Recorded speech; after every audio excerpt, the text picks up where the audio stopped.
Catch is made, and he fumbles. Valley causes a fumble. It's picked up. Recovered by Mason Morris. Mason picks up where he left off last year, one of the leading rushers in Central Iowa. It's time now for West Des Moines Valley High School football on the Central Iowa Sports Network. CISN.TV is Iowa's premier source for live-streamed high school football. High school football on CISN.TV is brought to you by Atlantic Bottlers, Schottenkirk Chevrolet, Shields, the Better Business Bureau, G&L Clothing. Now let's go to our CISN.TV team for Valley Tiger High School football. Great price, great selection, great experience. That's what people expect today. What isn't expected is how hard we work after the sale to keep your business. Hard work, honesty, integrity, discipline, trust, character. These core values are why we grow every year and why we continue to acquire more dealerships. Experience the Schottenkirk way of doing business and come visit our new Ford dealership in Indianola. Great price, great selection, great experience. That's what people expect today. This is Iowa. And here, we don't just dream of a better tomorrow, of a smarter way to do business or live, of perseverance and progress. We inspire it in others. We challenge the conventional, reimagine what it means to be better, and then dare ourselves to make it great. This is Iowa. And here, we don't just dream, we make history.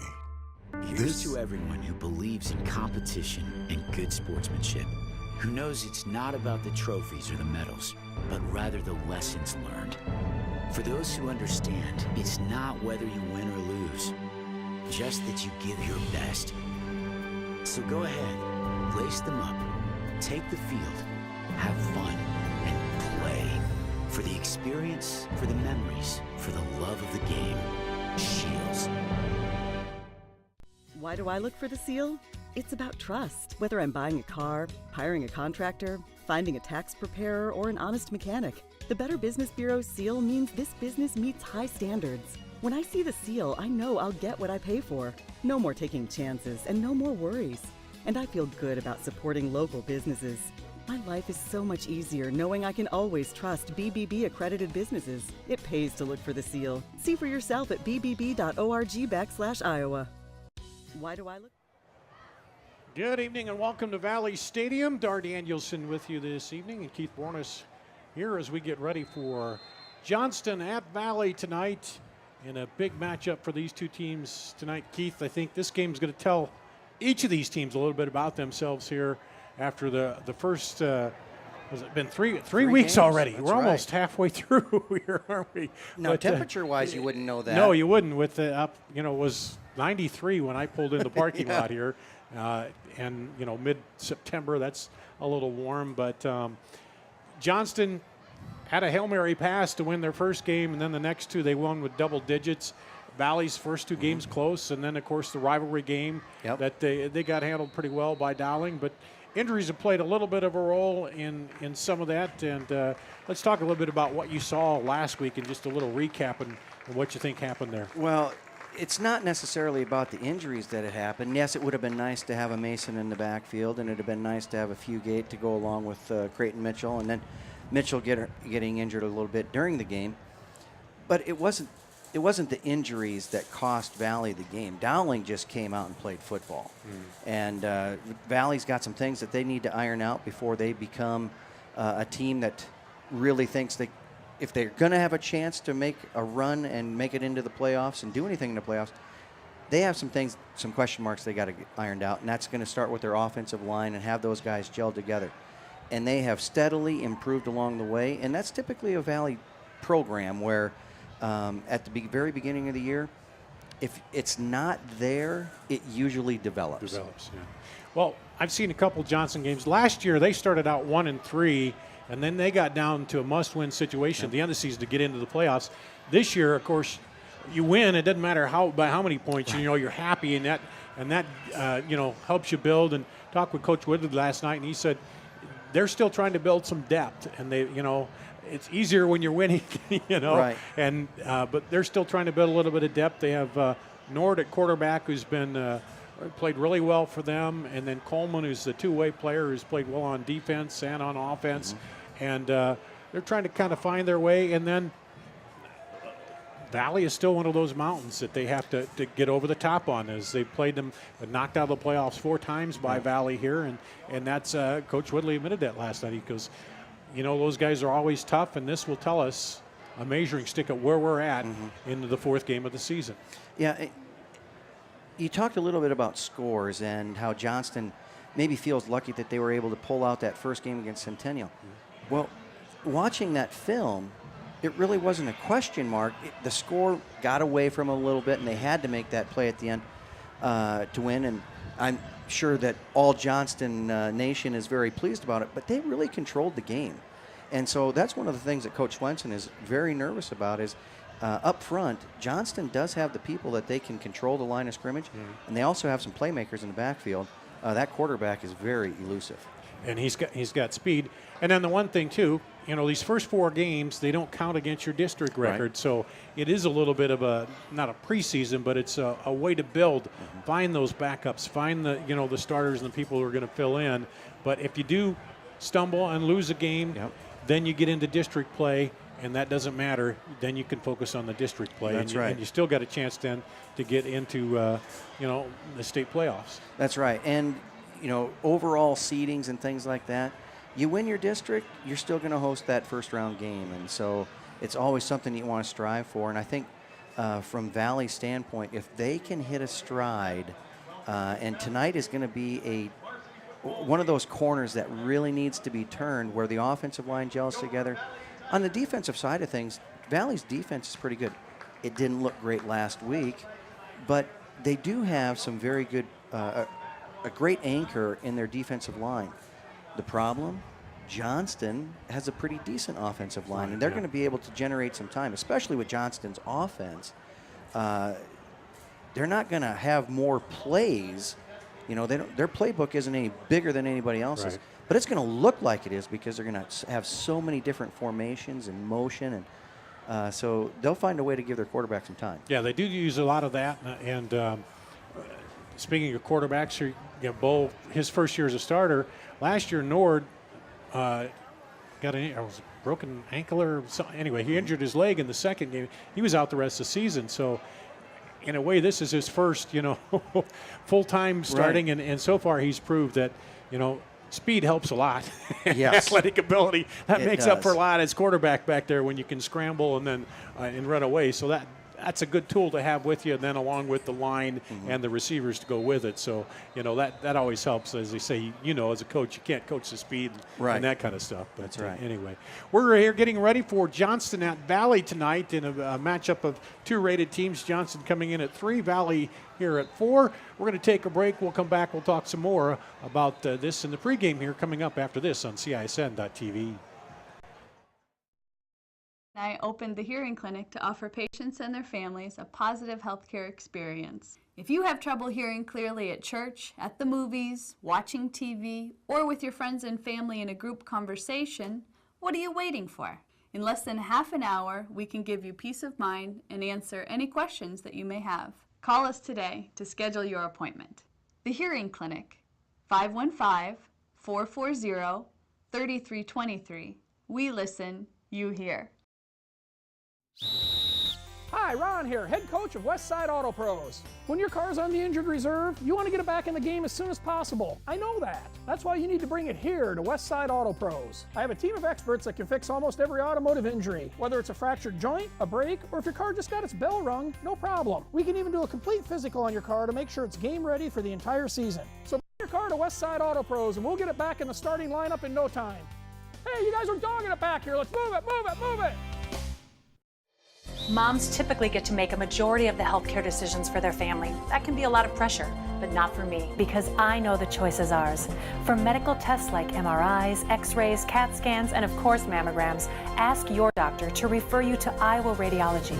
They work around our hectic schedules. They're the best at what they do, and they're so great with my family. They truly care, and it shows. Visit iowaradiology.com or call to schedule an appointment. Iowa Radiology. Our focus is your good health. Miss your hometown clothing store? The one that had it all? Everything to get the work done, all in one place? G&L Clothing is your hometown Iowa store. Stop in and see us. Or we're only a click or phone call away. Family owned for nearly a century. G&L Clothing. 1801 Ingersoll, Des Moines. G&L Clothing. Your size, your style, we've got it all. Welcome back to Valley Stadium here in West Des Moines. Dar Danielson with you along with Keith Bornas as we're in the pregame here getting ready for Valley hosting Johnston tonight. We mentioned homecoming. Yeah. You said that. Homecoming already? Homecoming. Wow. At 93 degrees. Yeah. Who'd have thunk? Yeah, it's kind of, but let's be happy that you can see the banner fluttering there that we have a breeze, because that otherwise we'd be sweating a little more. That's right. What A we September breeze is different than an August breeze. Yeah, it is. But September's my favorite time of year because another week I'll be 39. Well, congratulations. So anyway, but October Wind is my favorite just because we can watch Curious George, Halloween, Boo Fest George. It's all good stuff. Well, they've had the Halloween candy out in the stores for a couple months or so. Almost already. a year. Yeah. Well, I think right after Valentine's they put that out, don't they? Because there's no holiday. Is there a holiday in between? Anyway. But we touched on the injuries just a little bit, and I know that Javon Mason is back, right? Yep. But still a few guys for Valley that will be out tonight. Trey Fugate is still out. Creighton Mitchell is still out. Creighton Mitchell was kind of up in the air tonight. He practiced a little bit earlier in the week, and then decision was kind of made not to. So still back to a one-horse show back there. I know it's a pretty good horse to be on. Yeah, I know Johnston in a little bit of the same thing. Brock Studer is out for this ball game. He's in the concussion protocol from last week and expected to be back next week, but he was out. And then so they've had a little bit of that too with the injuries, and that's part of the sport that you see here. Mm-hmm. But otherwise, let's talk a little bit about it. The key things here for Valley, what do you think that they need to come out and do to come off that first loss and turn things around here? Well, the first thing that Coach Swenson would probably say, and I think a lot of coaches would say, is let's not stumble over something behind us. That game's done. And one of the things that has always been stated after a loss, you own where you are, and then you move on. You don't make excuses for it, things like that. Hopefully the week of practice took care of itself on that. As far as the game tonight, they're going to have to find a way to start right there at the line of scrimmage and make sure that the offensive line gives the backfield a little bit of time to do some things. One of the things we did see last week, the pass protection is something that Bo is going to have. He can throw the ball well, but one of the things that we saw last week, they did start getting a little bit of push in the run game. Mm-hmm. And so if the push can be there, if we can control the line of scrimmage, the Valley's got a good chance. On the defensive side, they can't get caught up in the motion. They have to understand there's only so many plays that are being run tonight. They just start a little differently. And I think talking with Coach Woodley, he said, same thing, we can't get caught up in we're off to 3-0. We've moved up those rankings, and we're feeling good about ourselves, but we know there's a heck of a lot of work to do yet. We haven't played a perfect game. They got ahead 3 touchdowns against Urbandale last week. They put in some other guys to get them some experience, and all of a sudden, Urbandale throws a bomb, scored a touchdown on the play. They had one. A guy got tripped up at the 35. If that shoestring tackle doesn't happen, they're down to a one-score game in the fourth quarter. So he said, those are things we're trying to build depth and trying to, look at where we're at and not same thing. Even though you're 3-0, you got to worry about the next game and not start thinking ahead, we can, be 4-0, 5-0, and all that stuff. And at high school, it's sometimes hard to do that, but I think that's where the coaching comes in.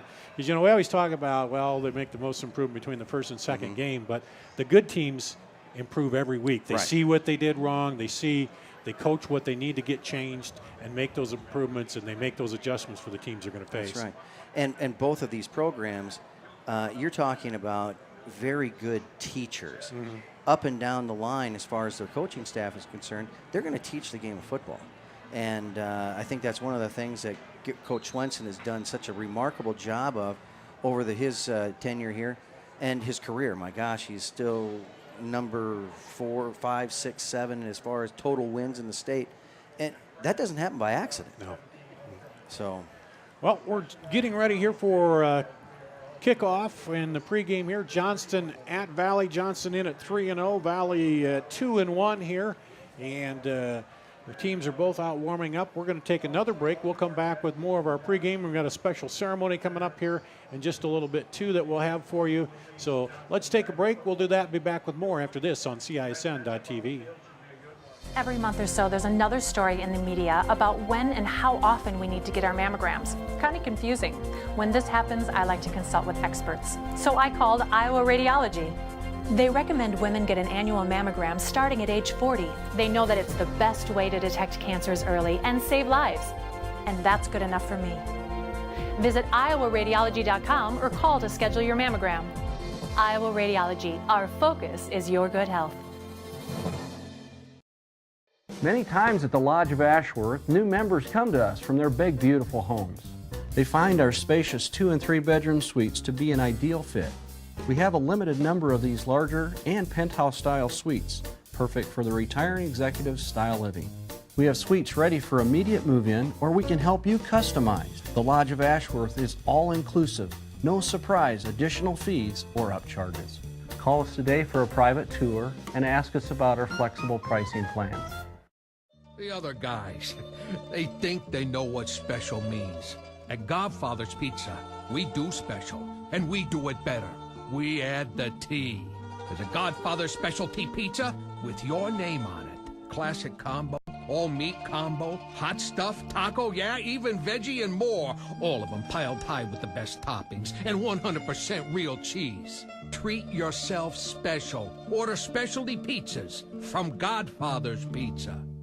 What isn't expected is how hard we work after the sale to keep your business. Hard work, honesty, integrity, discipline, trust, character. These core values are why we grow every year and why we continue to acquire more dealerships. Experience the Schottenkirk way of doing business and come visit our new Ford dealership in Indianola. Great price, great selection, great experience.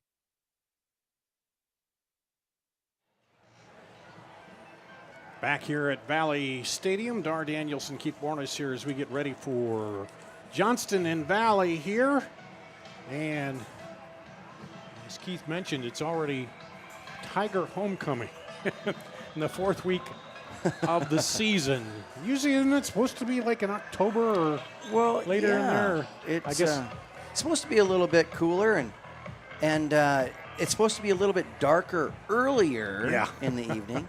But don't let that fool you. It'll still be nice and dark for the fireworks after the game tonight. And we saw Rocky Lombardi down on the sideline. He was the homecoming king last year, and of course, on to play at Michigan State now. And you always see that's always kind of fun. You see some of the players who get to come back for homecoming, and in fact, you know what?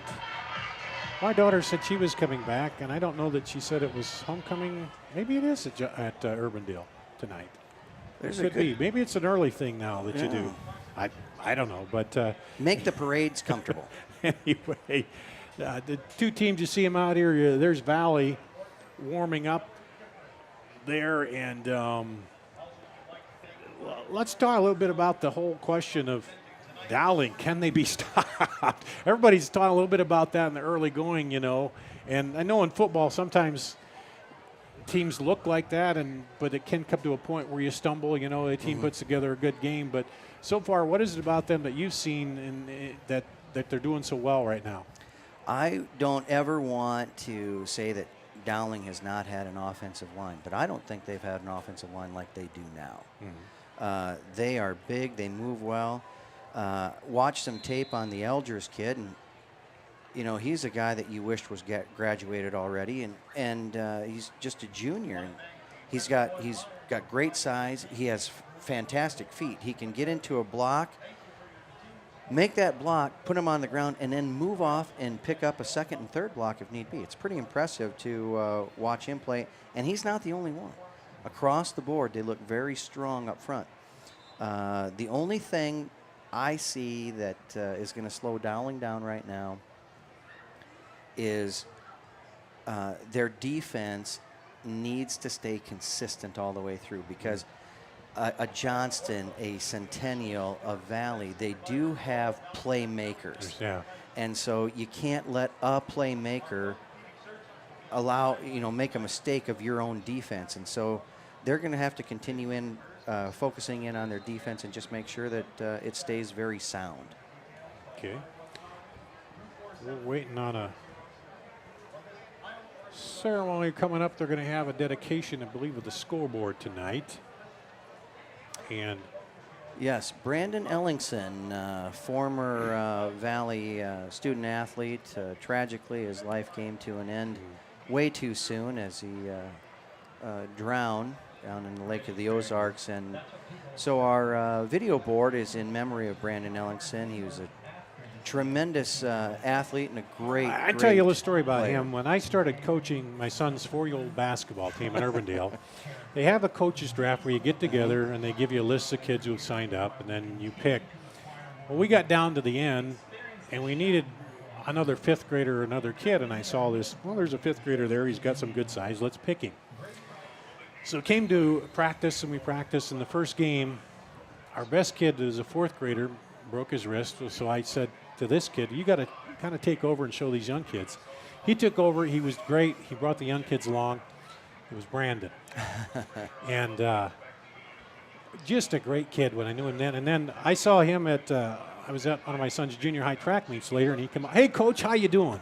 Great kid, and his dad and everything. And so I got to know him then. I kind of followed as he moved on into high school and followed his career a little bit. But everything I knew about him, he was a great kid, and it was just too bad, tragedy that happened there. A very tough loss for us, because Brandon did not know a stranger.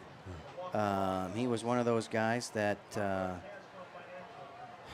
he accepted people for who they were, and a lot of his classmates talked about just the fact that he was, not only was he outgoing, but he was reaching out for others as well. And when it came to sports, he just had a motor. He just liked everything. He'd get in there, and he played his hardest all the time, it seemed like. He did, and he had a smile on his face the whole time. Yeah.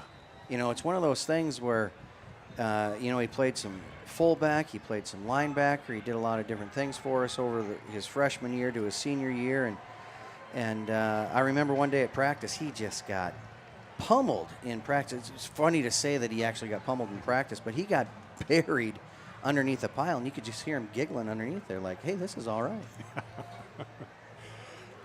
Well, they were supposed to have the ceremony. I don't know.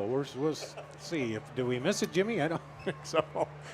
Anyway, maybe they aren't out yet, but we'll keep talking. Let's talking about another funny guy. Your normal partner here.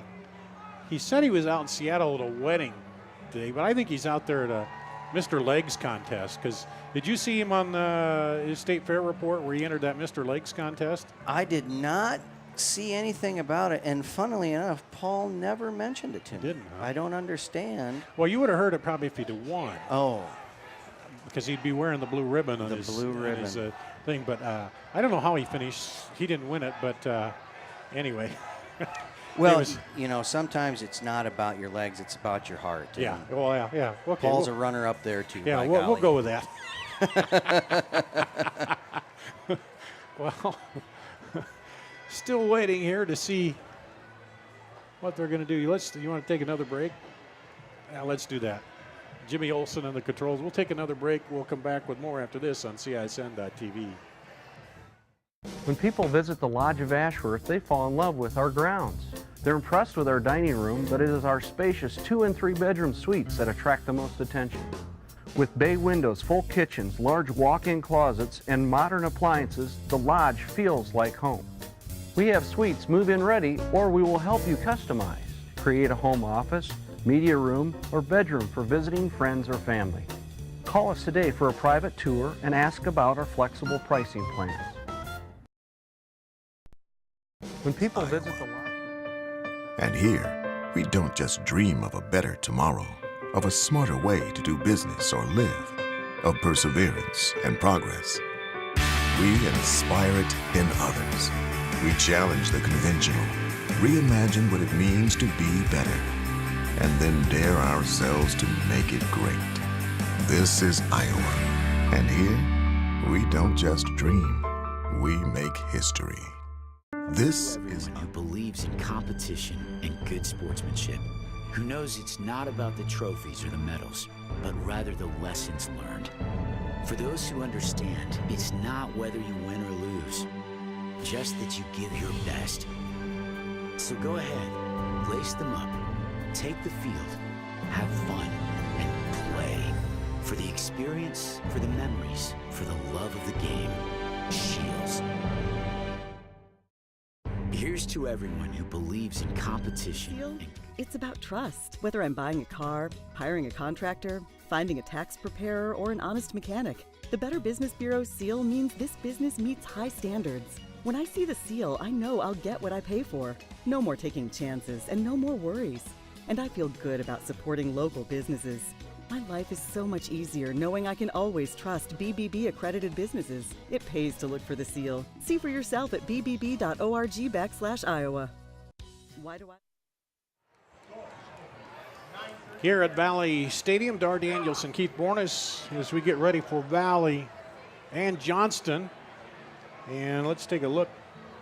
First, we talked a little bit about it. Johnston's offense, Andrew Nord, the junior quarterback, 5'11", 185 pounds. He's run for 399 yards and 2 touchdowns, thrown for 365 yards and 5 touchdowns so far on the season.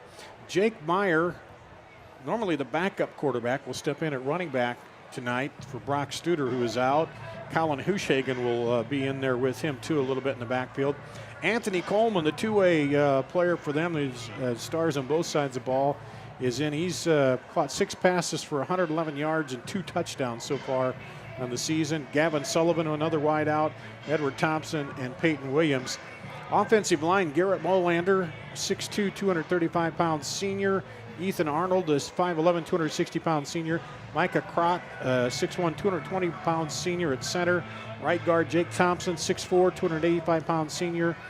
Right tackle, Ben Standish, 6'3", 235-pound senior there for Johnston. And we don't know yet who will be on offense or defense first, but that's the Johnston offense. We'll talk about the Valley offense here. Bo Lombardi, the junior, he's thrown for 411 yards and 4 TDs, 2 interceptions. Javon Mason didn't play last week's rush for 238 yards and 2 TDs at the running back. Wide receivers, Tariq Brown caught 1 TD and 148 yards and receptions. Jalen Long, he's also caught 140 yards, 2 TDs. And let's see, who else there? Luke Matney, another wide receiver. And on the line, Lex Nelson, 6'2", 214, a senior. Trey Yates, 5'10", 225, junior. Tate Nelson, the center, 6'2", 190-pound senior. Carter Lawrence, the sophomore, 6'2", 261 pounds at right guard, at right tackle, 6'5", 284 pounds.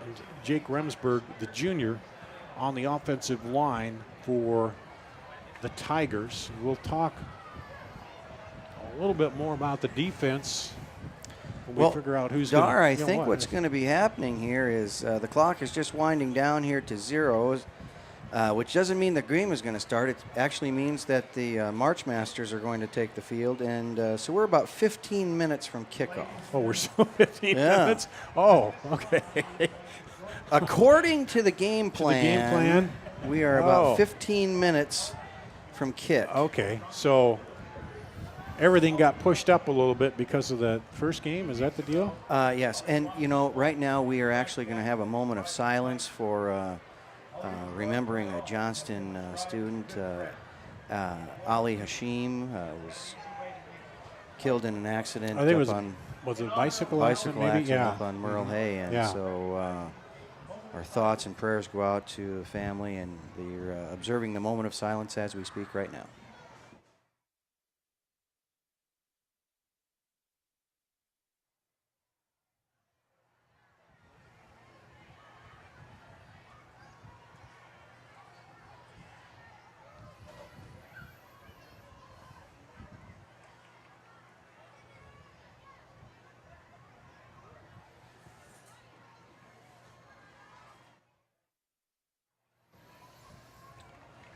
So now I think we're going to see the March Masters take the field. And so we have that 15-minute clock. 15 minutes 15 on the score. should be until kick. Okay.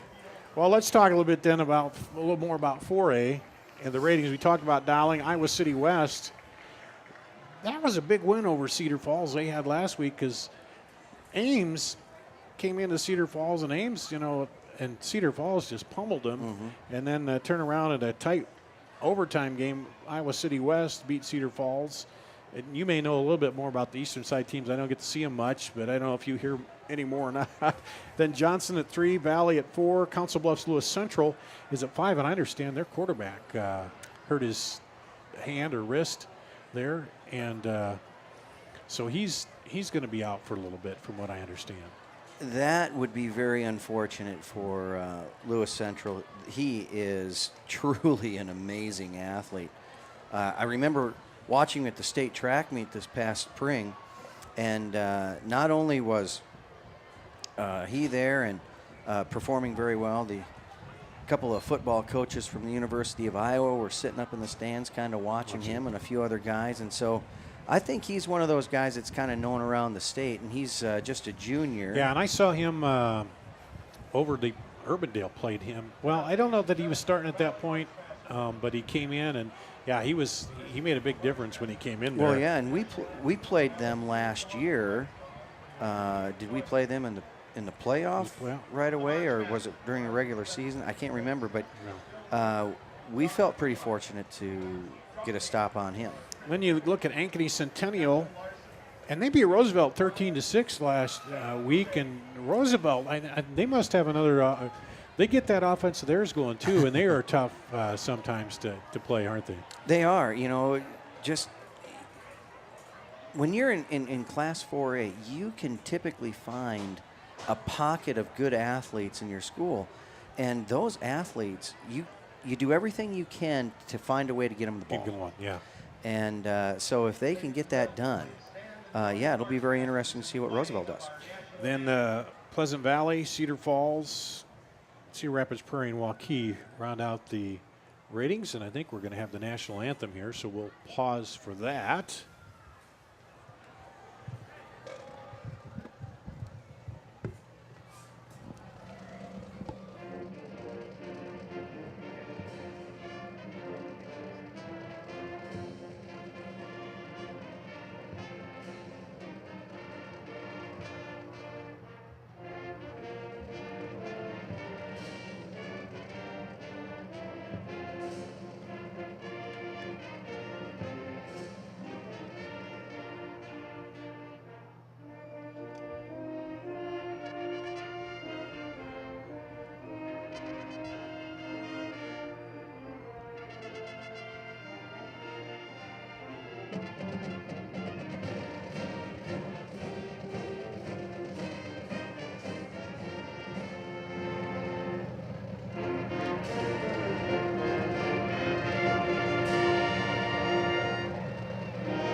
There we have it, the Valley Marching Band. That is one thing I like about football is everybody has a marching band. And basketball, some teams have pep bands, but others don't. It just, especially in the fall, that snare drums and the brass out there and that fall air, it just makes it feel like football, doesn't it? It really does. And I think it has a lot to do with them being loud. Valley has a great tradition as they've have the drum corps actually march through the school the last hour of the day, and you can hear them coming around the corner. Yeah, especially in those big buildings with the tile, I suppose through there, it really sounds pretty good, doesn't it? Well, and we talked about it. These first 4 games are non-district games, and then when you look at it here, Valley at 2-1 is below in District 4. Fort Dodge is off to 2-1 start. Indianola at 3-0. Marshalltown 1-2. Newton at 3-0. Southeast Polk at 1-2. And Valley at 2-1 there in the district. So some teams early on in District 4. I don't know exactly what the competition has been, but, you look at Indianola 3-0, Newton at 3-0 in that district. So Valley, once they get into that district play, they got a few things to look at too, don't they? They certainly do. And you take a look at Southeast Polk, they're probably the best 1 and 2 team in the state. You talk about Iowa City West early on. Polk and Iowa City West played to a very tight game in that opener. And well, and that Johnston game was tight with Southeast Polk till late when Starcevich tried to force one in there and it got picked off, and then Johnston scored. But that was a close ball game too till into the fourth quarter. So they are very good. And Starcevich, there's another good quarterback, a good athlete that keeps him in every game too. So yeah, they're pretty good. So it's going to be interesting once you get into district play to see how things play out. And that's again why these are non-district games, but you'll want to come out on the winning side and with a good feeling heading in, don't you? Well, that's right. Get a little momentum. But, that's also where, you talk about what Coach Woodley's been doing in these early on games, trying to find some depth and build some depth in the program. The teams that go ahead and start doing that, that's only going to help you later on in your program, especially if you run into some injury. Valley certainly knows all about injury. They've had plenty of running backs play right now just because we started off the season with 3 very highly touted running backs. Now we're down to 1 for last game and a different one tonight because of an injury that took the other one out. Yeah. I know what Johnson the same way.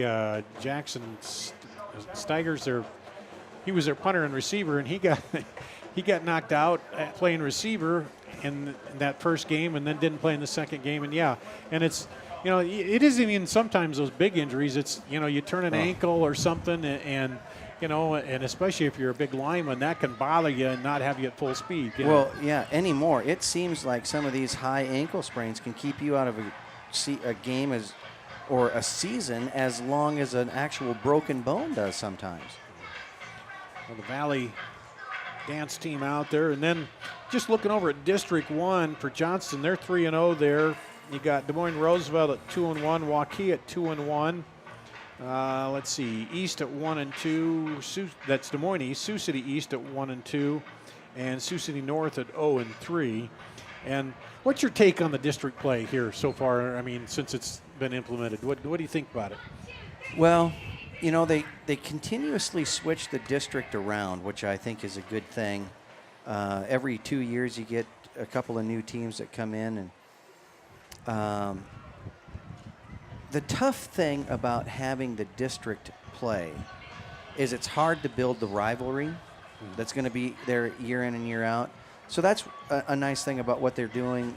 Valley will always play Waukee and Dowling in their non-district if they're not matched up in the districts. And so those rivalries seem to be pretty safe.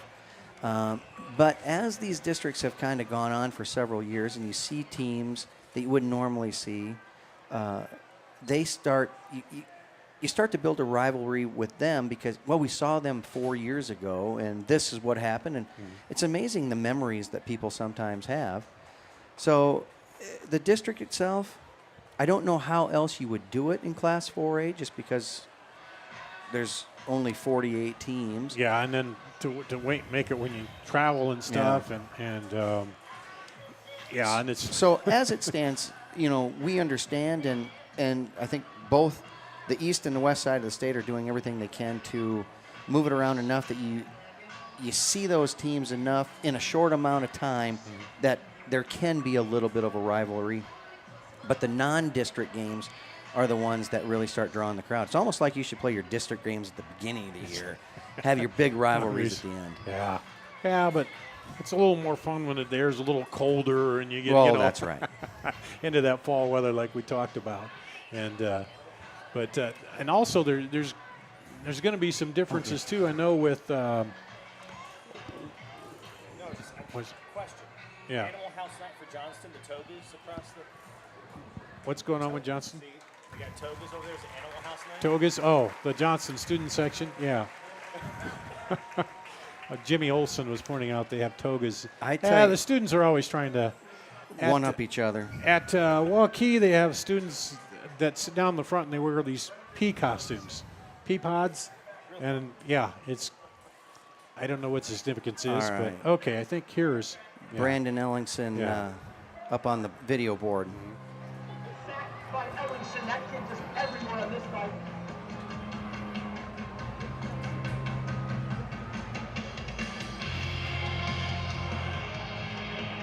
Brendan Ellingson leads the charge. You want tough guys, you want guys that are smart, you want guys that are dedicated to their team. And Brandon embody all of those characteristics. Never had to push him to do anything. He always wanted to be the best he could be, and he was a big inspiration for his teammates. He didn't need motivation. He took care of that himself. And with the carry is Brandon Ellingson. He could get himself in the positions that he needed to be in to contribute for his team. He was real proud to be a Valley Tiger and loved his coach with his team.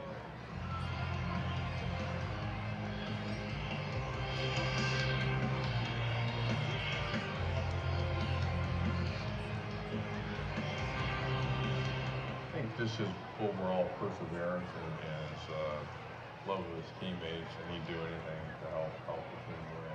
He was a leader on the field, off the field. Finally got it. Good. Finally got it. Just the fact that we have some memory of that on video is pretty cool.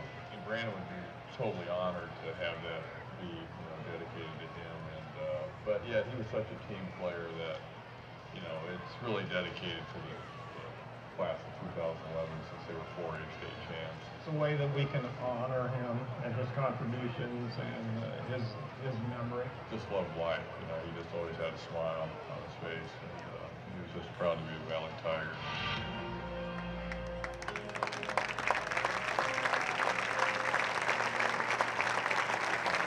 Yeah, you hear him talking about Brandon Ellingson. At the 50-yard line is Kurt Ellingson, Brandon's father. He's accompanied by family and friends. And now about another nice round of applause and welcome back to Valley Stadium.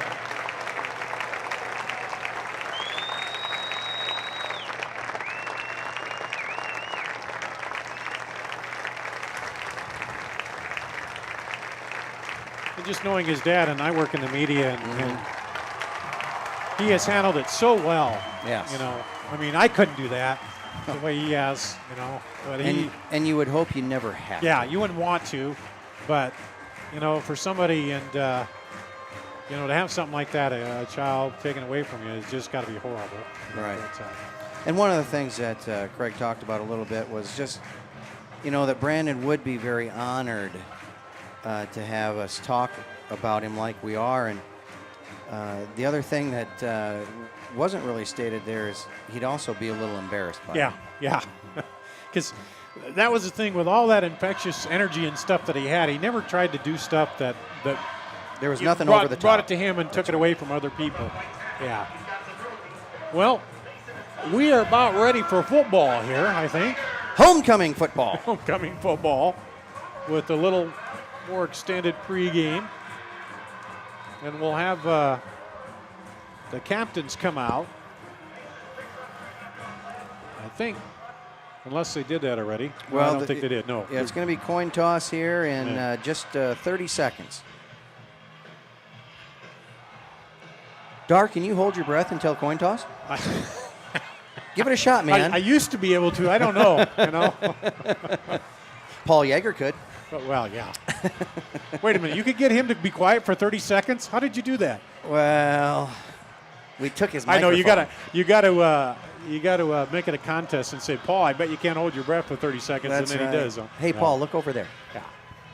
We only kidding you because we like you, Paul. As far as you know. Yeah, as far as you know.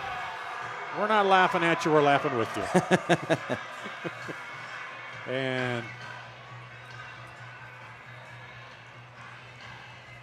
let's see what we got here. The captains are out. And looks like Johnston is deferred. And the Tigers will take the kickoff. And it'll be interesting because Johnston deferring and kicking off, they're going to kick with the wind. Yeah. And the wind is noticeable. Yeah, I was going to tonight. ask you, when we were watching that during the national anthem, there's quite a good breeze there, and so that does make a bit of a difference, doesn't it? It really does, especially when you're trying to throw that football. And I think Valley's going to have to throw the football tonight. In fact, I think both teams are going to have to throw the football tonight. And so the wind is an advantage unless it's too strong. Then the ball carries a lot further and faster than you want it to.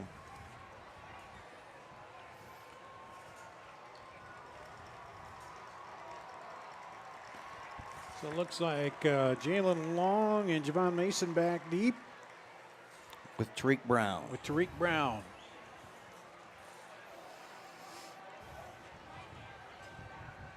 I'm kind of excited. Yeah, I am too. I'd rather, not that I don't mind hearing you talk, or me talk, but I'd rather see football. There's a reason we're not on TV, Dar.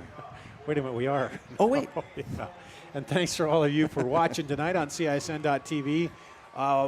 Dowling at Waukee is on also here on CISN.TV.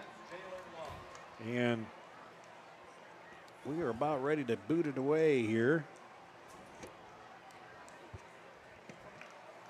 And I was just trying to look. Hooshagen, he's had several touchbacks. He's got a pretty good leg, and with the wind behind him, we'll see if that happens here, which I believe it is. It goes out the back of the end zone, so the Tigers will take over.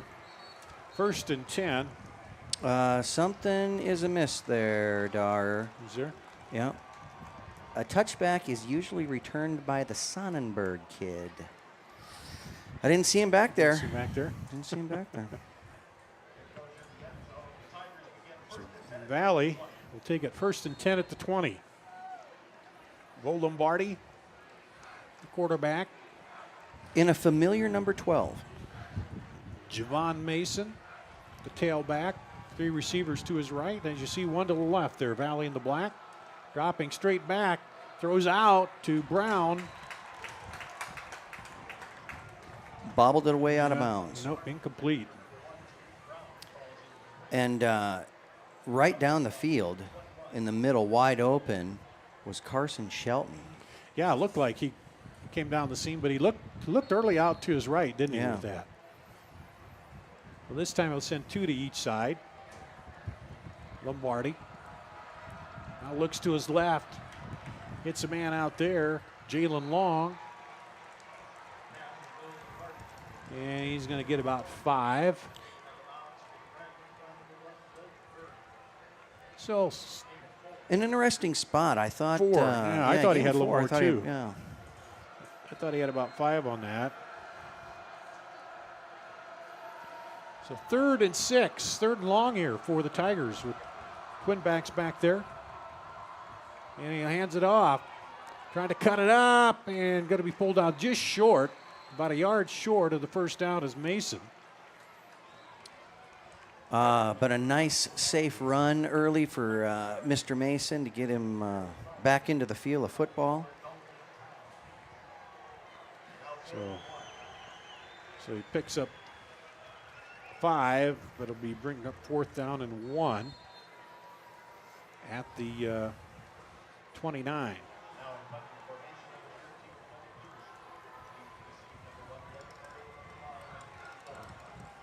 Coleman and Murray back deep to receive for Johnston. High snap, he handles it. Good high boot.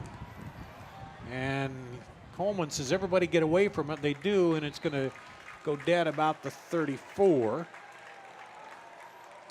They have the spot up at the 37, so the first 30 touching must have happened up there. So some of us got, okay, at the 37. 66, 34-yard punt for the Tigers. And the 3 and out, that'll bring out Andrew Nord, the quarterback for Johnston. Jake Meyer in at running back behind him. 2 receivers to each side, Peyton Williams, the tight end. Nord down the line, pitches back, and stopped behind the line of scrimmage for a loss of 2.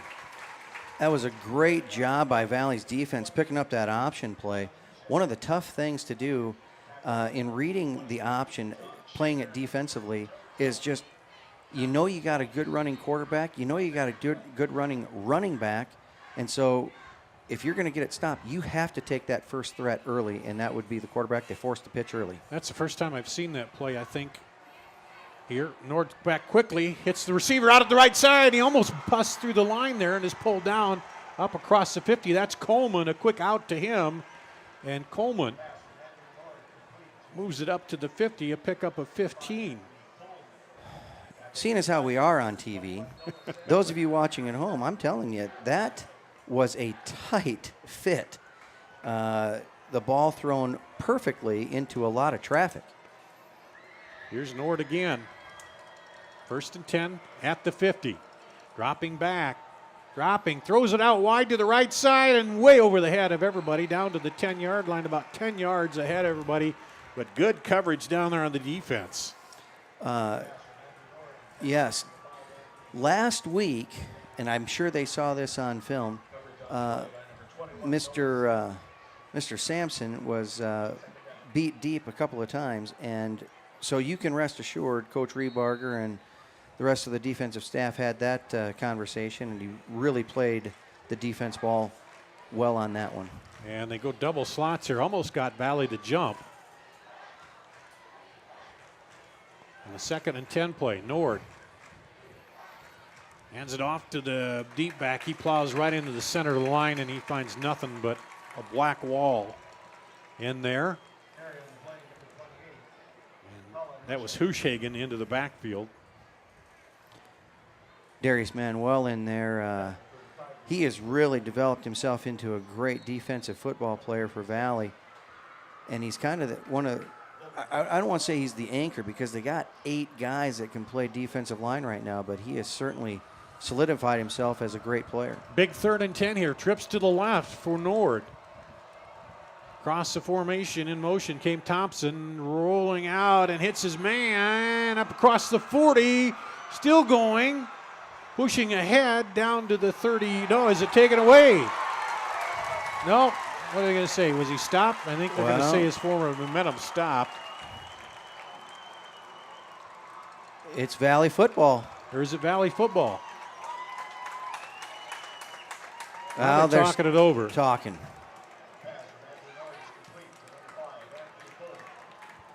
Coleman on the catch. And they're going to mark it and give it to Valley. Valley. So the forward motion hadn't stopped. Ball popped out. So the first turnover of the ball game after a 15-yard pickup. And they're giving that to who'd they say? Connor Shelton. Connor Shelton recovered it. So the first turnover goes to Valley. 1st and 10, 35 and nothing doing there, maybe a yard. Trey Fugate on the carry. Fugate. It's nice to see him back. Wasn't sure if he was going to be in, but there he is. Pick up maybe 1.5. 2nd, and we'll call it 8. Man comes in motion and a little slow on the exchange there, and he just gets around the corner as that was not quite smooth. But no, it was a tough read there between Lombardi and New. Yeah. But he picked up we'll call it 2. So 3rd down and 6 at the 38. Lombardi drops back, looks, wings it out left, has a man behind it, defense Brown, he can't come down with it. And it'll go incomplete and bring up 4th down. Well, they got the matchup they wanted there. They did. That was a great defensive play by Johnston. Tariq Brown open, but Johnston defensive back got in there, knocked it away at the last second. So they'll have to punt again. Peterson, Coleman, and Blake Murray back deep to receive about their 30-yard line for Johnston.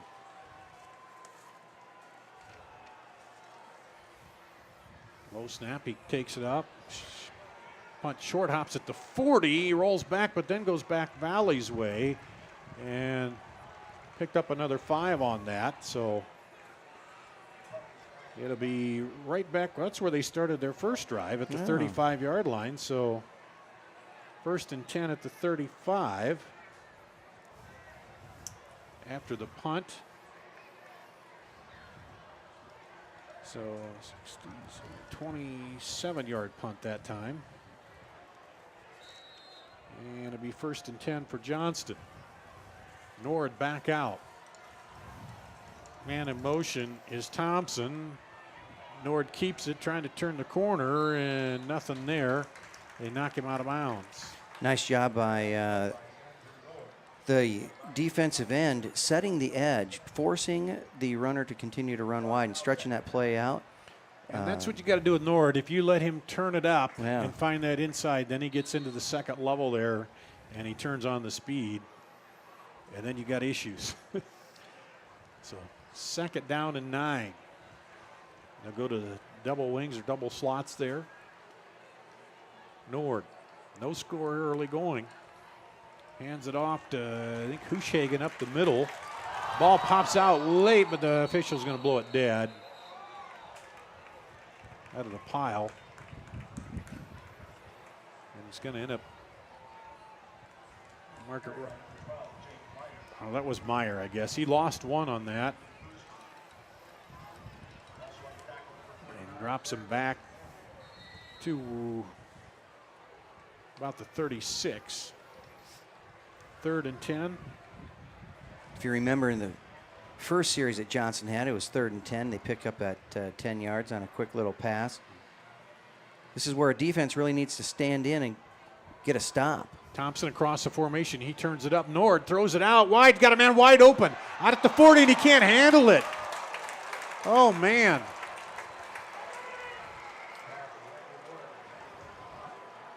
Coleman, and you don't see that very often, him dropping a wide open pass like that. And I think, Coach, that was a case where he was thinking about turning upfield because there was nobody around him. Well, you know, earlier he had that catch in so much traffic. I'm not sure if he really knew what to do with nobody standing around him.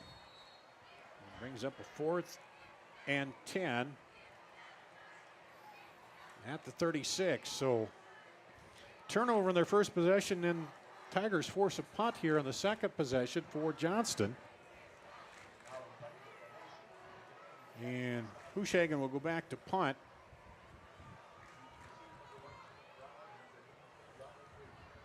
Or excuse me, that's Steigers. He punts it. Taken at the 20.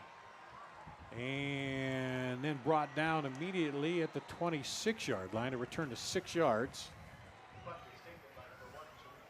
by Tariq Brown. Okay, so 3rd possession now for the Tigers. And they went, what? 3 and out, and then 3 and out again on the first 2. So yeah, not the best of starts offensively. But both defenses, what we expected, are playing a little football. 1st and 10 at the 27 here for Bo Lombardi. Company gives a handoff and a little turn and move inside by Mason, and he picks up a few yards there. And I see a little bit of what you're talking about, trying to move a little bit, move some space in there for the running backs. Not quite happening quite yet. Not yet. It's a good battle on the defensive line against the offensive line so far. 2nd and 7 at the 30. Rolling, Lombardi has a man, picked off, Coleman. Coleman picks it off at the 38, back across the field, 30, 25, 20, down to the 15. That's the 4th interception of the year for Coleman. And there's a flag down on the return. The tough thing about that for Bo Lombardi is he made the correct read. He's got a wide open receiver down there. The problem, he underestimated Coleman's ability to get up in the air. Yeah.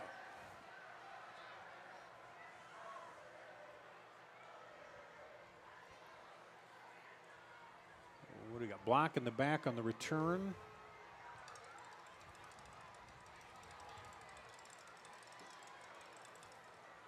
So we. Yeah, they'll bring the ball back to the spot and then mark it off. Well, they're bringing it. Yeah, they bring it back to where, right about where he picked it off there at the 38, and then they'll drop it back. So, block in the back. So that'll bring up 1st and 10 at the 43 for Johnston with 5:23 to play here in the first quarter. And both teams have a little trouble with mistakes and stuff here getting their offenses going. And Another little mistake there with 2 men in motion. Yep.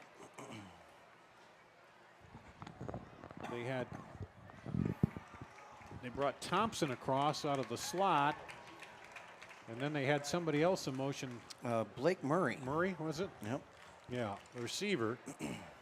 And if this was Canada, that'd be all right, but we're a little too far south for that. So now 1st and 15, back at the 48.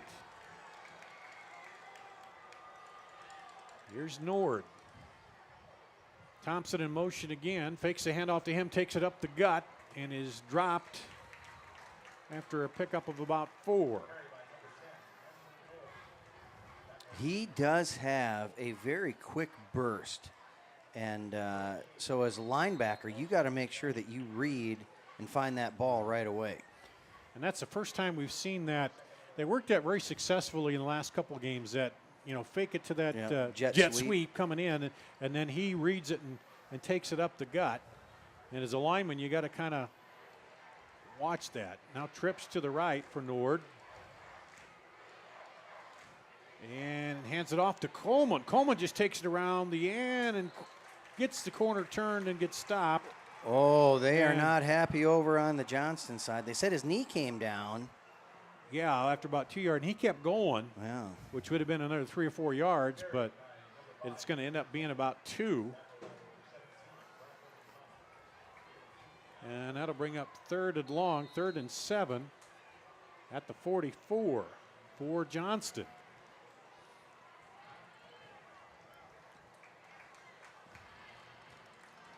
You see he's got the trips down to the bottom of your screen for Nord. Fakes right, now throws it across the middle and can't quite get there. As he faked quick left, but he was under pressure back there. Jake Snyder really had a strong beat on him. He made him throw it off that back foot, and he didn't quite get much on it, did he? No. So incomplete makes it 4th down and 9 at the 44. So far a defensive battle here between these two. And they're bringing the punt team out.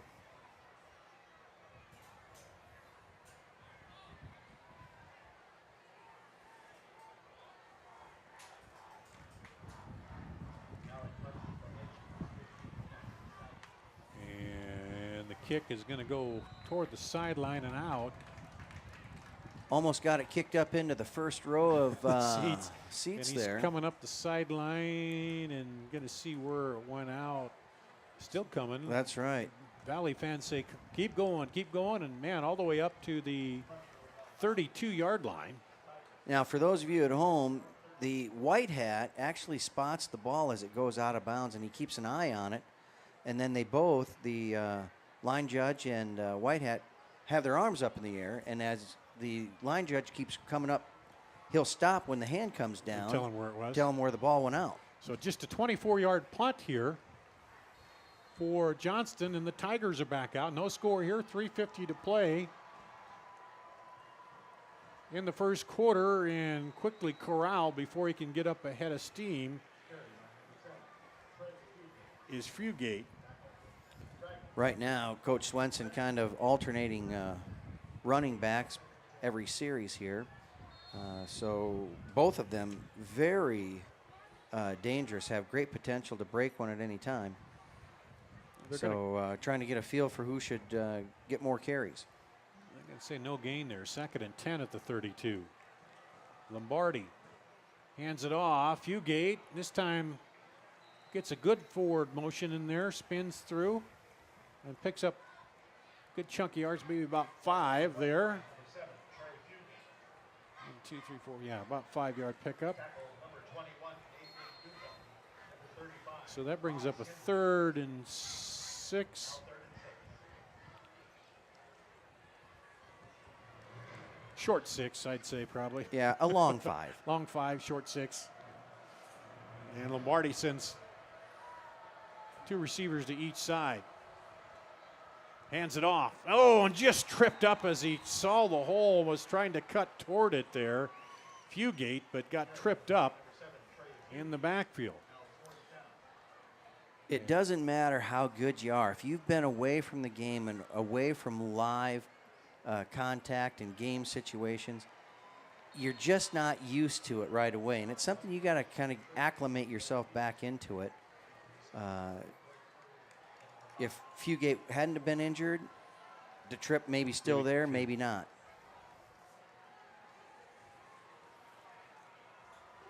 Coleman and Murray back deep again, and this punt comes up high and short, bounces and takes a Johnston bounce back to about the 40. So they lost about 10 yards on the bounce there. And that's going to end up being about a 6-yard punt, all said and done. Yeah, so far that's actually been the best return of the night. Yeah. So here we go. 1st and 10 at the 30 or 40 of Valley for Johnston with 1:49 to play here in the first half. We don't have to worry about recapping the first quarter highlights yet because there haven't been a whole lot on offense. Not so much. Trips up high for Johnston. Andrew Nord, the quarterback, fakes it and throws it out there. Picked off! 40, 50, 40, 30. Can he get a block? He does. Going to go into the end zone. Touchdown, Tigers! A pick 6 by Connor Shelton. Connor's been playing very strong in the defensive backfield all year. What a great way to get something into the stat book on a pick 6. Was that about the 30 where he took it? I think he got it about the 30, the 29. Yeah, so we'll call it around a 70-yard return for a touchdown there.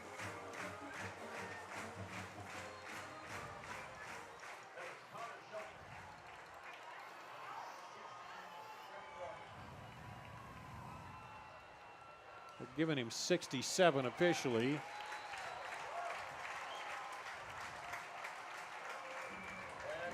And the PAT is good. So it's Valley 7, Johnston nothing. We're back with the kickoff coming up after this.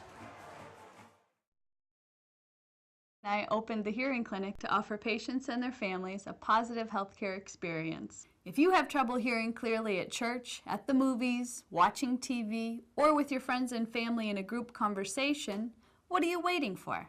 In less than half an hour, we can give you peace of mind and answer any questions that you may have. Call us today to schedule your appointment. The Hearing Clinic, 515-440-3323. We listen, you hear.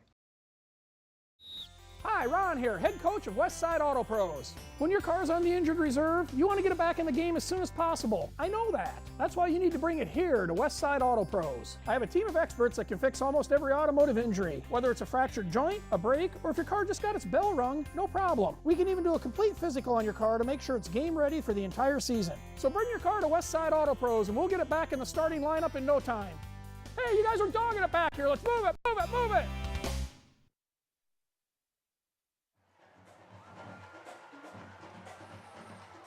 Back here at Valley Stadium. A pick 6 for the Tigers. Carson Shelton, 67 yards. And Valley on the board, 7-0 here with 1:35 to play in the first quarter. And whoa, big defensive play. Big defensive play, and it's, something like that turns out to be shout-out time, Dar. Yeah. I think tonight we're going to give a shout-out to Valley football coach Turner McGill. Talk about a guy with a little intestinal fortitude. Well, gut. Well, he's got a good, powerful guy, tough kid. And certainly wished he'd have been here tonight for Brandon Ellingson dedication, as they were classmates, teammates. And they return it up from about the 12 up to the 20. Where are they going to mark it? 24. Jake Meyer. The 21 would be about a 9-yard return. So 3 turnovers here, and the big one turned into points by the Tigers. Johnston takes over first and 10 to the 26, now trailing. Nord keeps it, looking to turn the corner, trying to get a block, but the defense strings him out, and he's not going to get there. And good job by the defensive backs to keep stringing that out. Yes, a great job. If you can force the quarterback, as they're stretching everything out, to really have to think, gosh, do I keep this or do I pitch this? And then all of a sudden the quarterback and the running back the pitch relationship disappears, and then you have no choice. You have to hang on to it. And so Valley did a great job, as you said, stringing it out to the sideline. So 2nd and 13, now back at the 22 for Nord. Hands it off straight up the gut, and there's not much room going in there.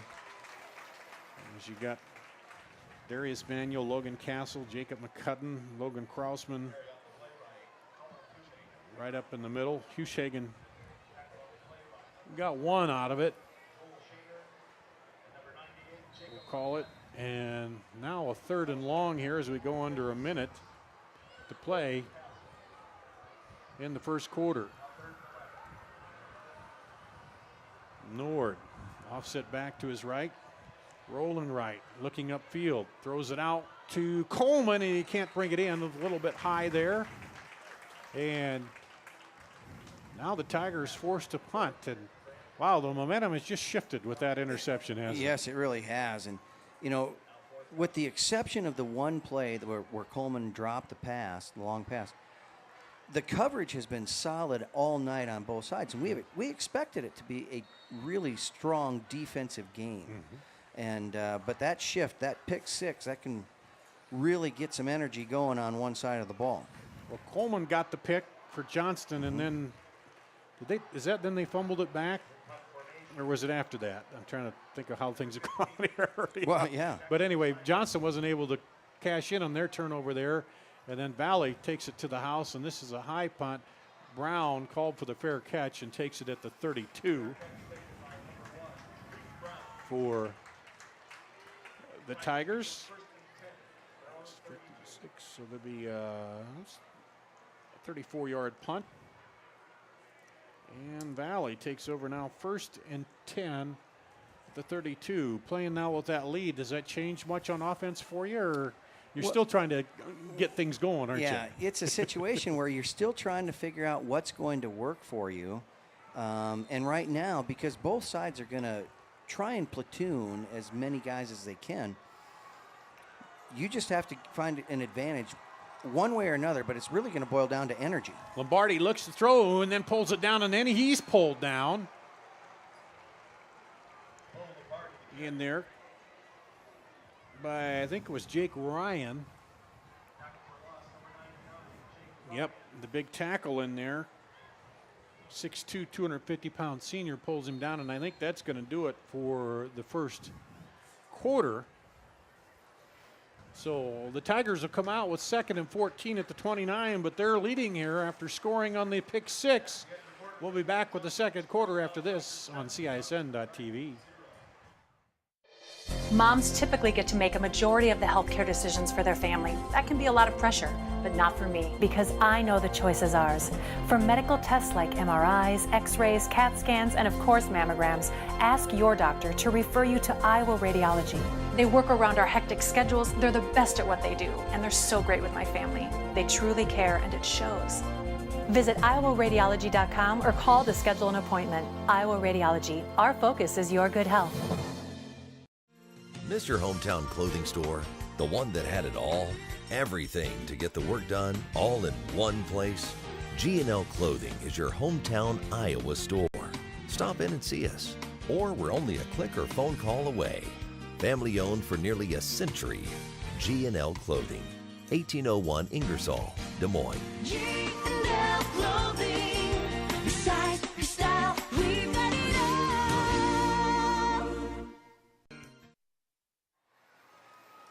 Back to action here. Just got a text from Pat Curtis is doing the Dowling-Waukee game. 14-14 at the half as handoff and stuff there after maybe a 1-yard pickup on the run by Mason.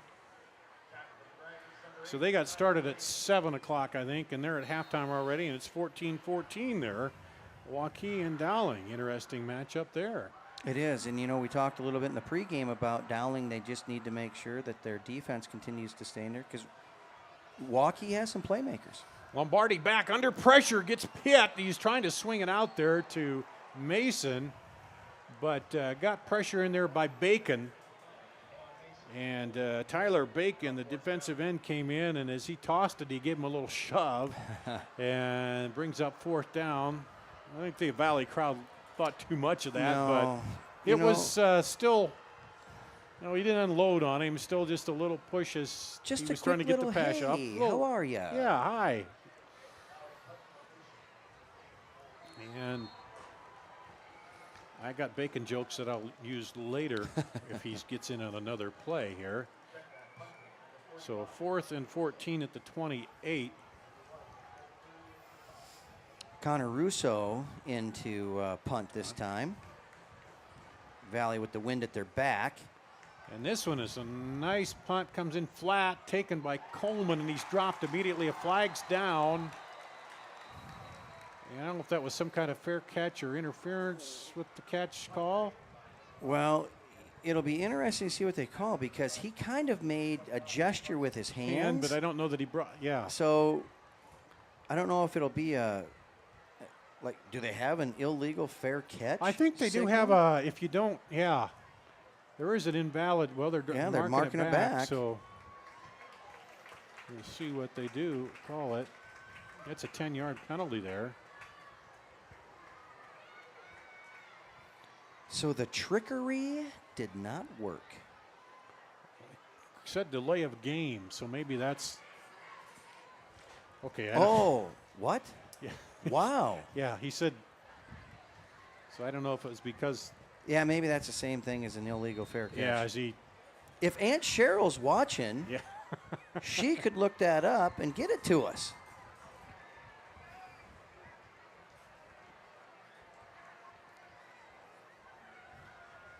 All right, here's Nord. Back out for Johnston. And the flag comes in before the play can get going. I don't know if there was motion in there or double motion like we had before, but it's procedure one way or the other, and they're going to move them back 5. Johnston coach was not all that impressed over there. As the whistle was blowing, he was kind of getting in the ear of the culprit, if you will.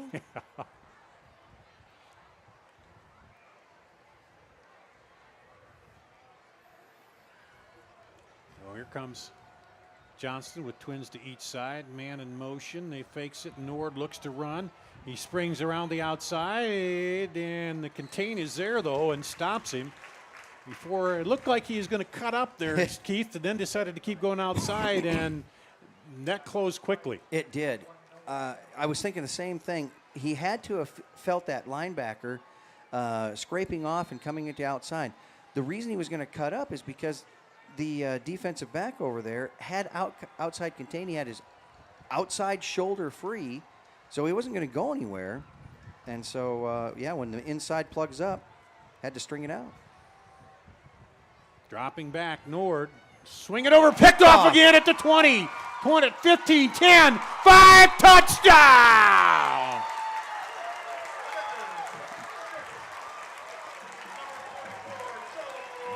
Joel Shaner. Joe Shaner picks it off and returns it about 20 yards into the end zone. Another pick six for the Tigers. I don't think anybody thought that either team probably wouldn't get some points on the board. But yeah. I don't know that they'd have expected the only points on the board. And Nord has not thrown an interception this season, but now he's got 2 pick sixes. And Tinsley Wright with the point after. Yeah, it's good. Let's take a quick break. We'll come back with the kickoff after this.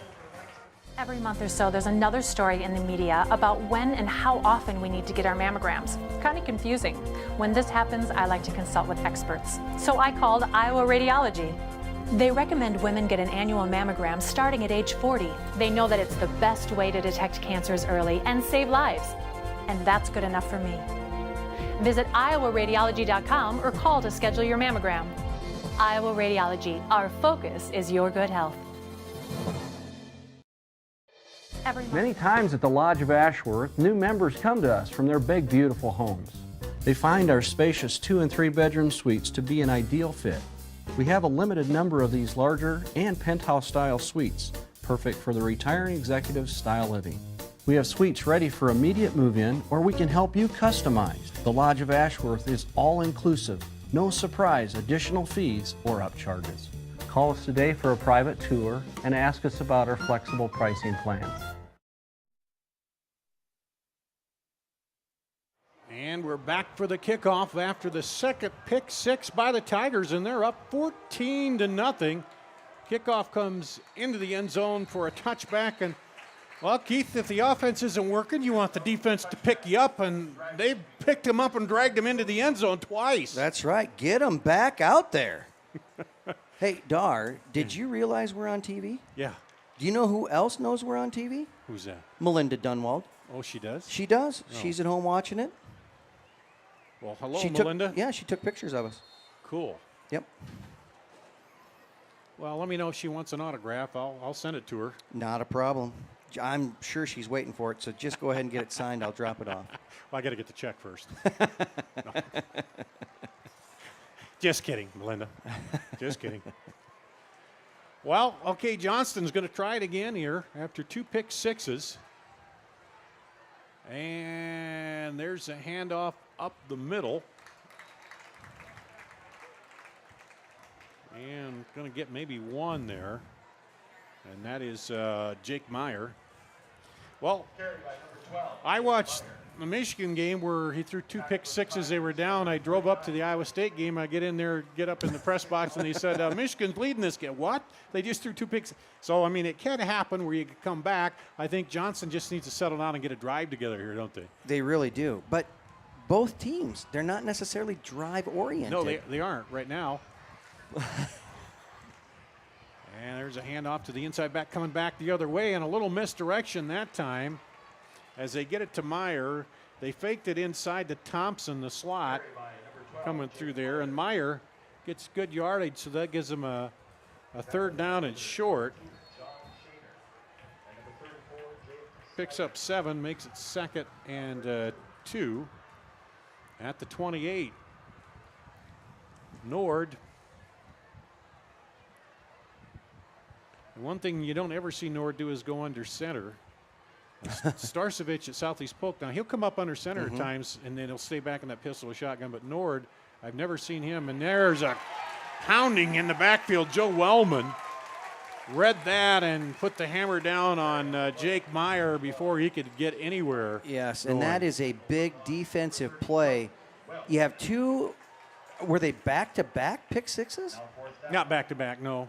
There was an offensive there series was a in there? series in between, I think, wasn't there? Yeah. Okay. Yep. And then to follow that up with, this is just as big a play to get Johnston off the field. You don't get any points for it, but you certainly give your offense potentially pretty good field here, as they're going to have to punt it away into a pretty stiff wind. Yeah, there was a punt in between in the series, I believe, if I remember right. So, as you say, now they got to punt it away. And fumbles the snap, but picks it up and gets it away. Brown is back there. Let's see how he thought for a minute he might come out and try to pick it up, but thinks, no, I'll just let it roll. And it was probably not a bad idea there. Dar, it is time to remind everybody the 3 rules to the kicking game. Do you know them? I've heard you say them, but I couldn't tell you off the top of my head. Number 1, don't be offsides. Number 2, don't rough the kicker or the holder. And number 3, never, ever let the ball hit the ground. On average, it's a 15-yard loss. Okay, but what if like that, it hit the ground 10 yards ahead of him? Are you supposed to pick that up? It depends. If it's one of those situations. If you get a candy hop on the first bounce, yes, pick it up and go. The second hop, he did the right thing. Here's Lombardi. I'm just saying the rules. Lombardi hands it off, and looking for room is Fugate, and he's not finding much. So if you get a good hop and you got time, go ahead and take it. Yep. So Fugate loses yards on that play. And loses 4, so 2nd and 14, back to the 24. So both these offenses, well, Johnston showed a little bit. They've had a few first downs before the interceptions, but Tigers here have had a little bit of trouble getting some first downs even. Now, here's a lob out to the left side. Nice catch! Brings it in. Jalen Long on the long bomb into Johnston territory at the 48-yard line. That was outstanding. A great pass. It's one of those deals where you have to throw the ball where the defender can't get to it. And he did that. And then you got to go high point it and bring it down, don't you? Jalen did a textbook. 28-yard pass, 1st and 10 for the Tigers now in the Johnston territory at the 48. What a play there. Hey, Dar. Yeah. Got a text from Neil Schultz. Yes. It said that an invalid fair catch signal is when the player signaling for a fair catch does not fully extend his arms above his head. If the player's arm is fixed, an invalid fair catch, and then assessed 5-yard penalty. Hand off to Mason up the middle, because then it was a delay in the game because you did what you weren't supposed to. So, yeah. So thanks, Neil. Yeah. I mean, Dad. It's all part of being cool. Jimmy Olsen says hi, by the way, Neil. He's waving to you. Pick up of 1. 2nd and 9 for the Tigers. Dropping back, Lombardi throws it out, and Mason pays for it as he bobbled it there and got tagged by Trey Officer. The officer put the handcuffs on him, man. He certainly did. That's a second screen-type play where Lombardi was off just a little bit on the touch, and both of them were actually to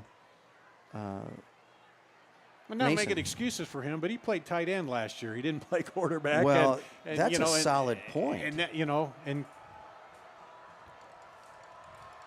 yeah, you kind of lose a little touch. Here we go. 3rd and 9 at the 47. Rolling Lombardi. Wings it out. Hard pass caught, but a nice tackle out there. And let's see. Yep, Luke Matney is the Valley 37. receiver. That was sort of the Cal Killian I was looking for. Yep. That had some smoke on it. And it's going to be just short. I think you're going to go for it here. Well, you're really playing around with 19 yards because a punt with the wind behind you. Yeah. There we go. Keeps it himself. No, Mason had it. And did he get it? He might have got the first down. It looks close. I think he did. For a minute there, the way Lombardi had his hand on Mason, I thought he had the ball and was following him, but Mason had it, and let's see where they mark it. They're looking at it. They're going to measure. No, we're going to say. Are they saying short? No, I think they're going to bring it out. They're going to measure and see From what. here, it looks like it's on the other side of the 42, or I'm sorry, 38. And that's where he had to get to. So now 21-14 Dowling in the third quarter. They pulled ahead in what had been a tie game at the half. They're going to stretch it out here. Let me get the binoculars. And first down, not by much. There, the Johnston players look in, and they're not quite sure it is. I had an official tell me one time, Dar, it's not the sticks, it's the chain itself. The chain itself, yeah. And so if it's right at the end of the stick, then it's good, huh? Well, it doesn't even have to go right to the stick. It's to the end of the chain, and sometimes the sticks aren't necessarily matched right up with the chain. Well, they get started back up, and there's a penalty. And procedure on Valley. That's one thing we haven't seen out of them a lot, is a lot of jumping offsides in that so far on the Valley offense. But well, you got to run a clean game to give yourself a chance. And boy, with the momentum behind them right now, they had the ball, got it with 8:04 to go, and they've run 2 minutes, almost 2 minutes off the clock. They'd like to run that clock down and get it into the end zone here again before halftime. Leo Lombardi's trips coming out, gets hit as he throws. Oh, and it's almost picked off in a circus play. Holy cow. We will chalk that up and put it underneath the file titled Inadvised Throw. Garrett Gerke. Well, he had two guys wrapped around him, yeah. And that shows how strong he is just to even get it away. But Gerke got one hand on it and tried to dive and pick it off, but he couldn't. And brings up 2nd and 15 here at the 43. Lombardi sends 3 receivers to the right now and drops back, looks back to the left, throws it on the go route. Oh, just over the outstretched arms there of Jalen Long. You know, that was a great throw, great route, great coverage. It was a fantastic all-around high school football. Yeah, that was Blake Murray back there on the coverage. And that brings up 3rd down and 15 at the 48. So a little change in personnel here. Well, I think they're trying to figure out how they can get their defense on the field real quick and get a score. He's Lombardi back, fakes, down, gives to the second man coming across. He's got room to the outside, turns it up 20, 15, couldn't tightrope it, but gets down for the first down. Knocked out of bounds at the 15. Brown on the reverse coming back the other way. Or do that. Yeah, do a little misdirection. You know, we talked about formations early on. Johnston has had 4 different formations that they have been using quite a bit tonight. Valley starting to do a little formation movement around, and it certainly paid off there. 28-yard pickup down to the 15 for the Tigers. They keep the ball, keep the clock rolling. Slot comes in motion. Lombardi fakes it, now wings it outside, and boom!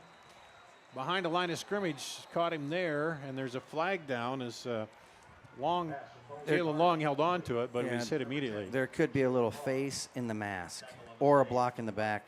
Both those things were right there. Well, Bacon put his hands to his head, so it looks like it's going to go to Johnston. He wasn't pleased after hearing the initial talk there, so yeah, face mask. And so we're inside the 20, so that's a 7-yard, right? They're going to, yeah, like a 10-yard, they take it half the distance. Half the distance. Yeah, half of 19 is 8 or 9. I don't know. Paul, call they in. didn't tell Paul, me, yeah. call in. They didn't tell me there'd be any math in this job. What's the deal? Penalty there. Moves it down to, what do we got, about the 9-yard line, 1st and goal for the Tigers. Lombardi under center, drops back, hands off to Mason. He plows ahead and doesn't find much room in there. But you got to keep plowing into the middle to keep the defense honest. That's right. Honesty is the best policy. 2nd and goal at the 7 for the Tigers. They got this ball with 8:04 to play here in the first half, and now we're under 5 minutes to play. They lead 14-0 on 2 pick sixes by the defense. Trying to get an offensive touchdown. Wing it out to the right side, and just could not bring that in and turn up. That was Brown. Pass from Bo Lombardi, complete to number 1, Tariq Brown. And loss of 3. Lost 3 back to about the original line of scrimmage. 3rd and goal at the 9 here for the Tigers.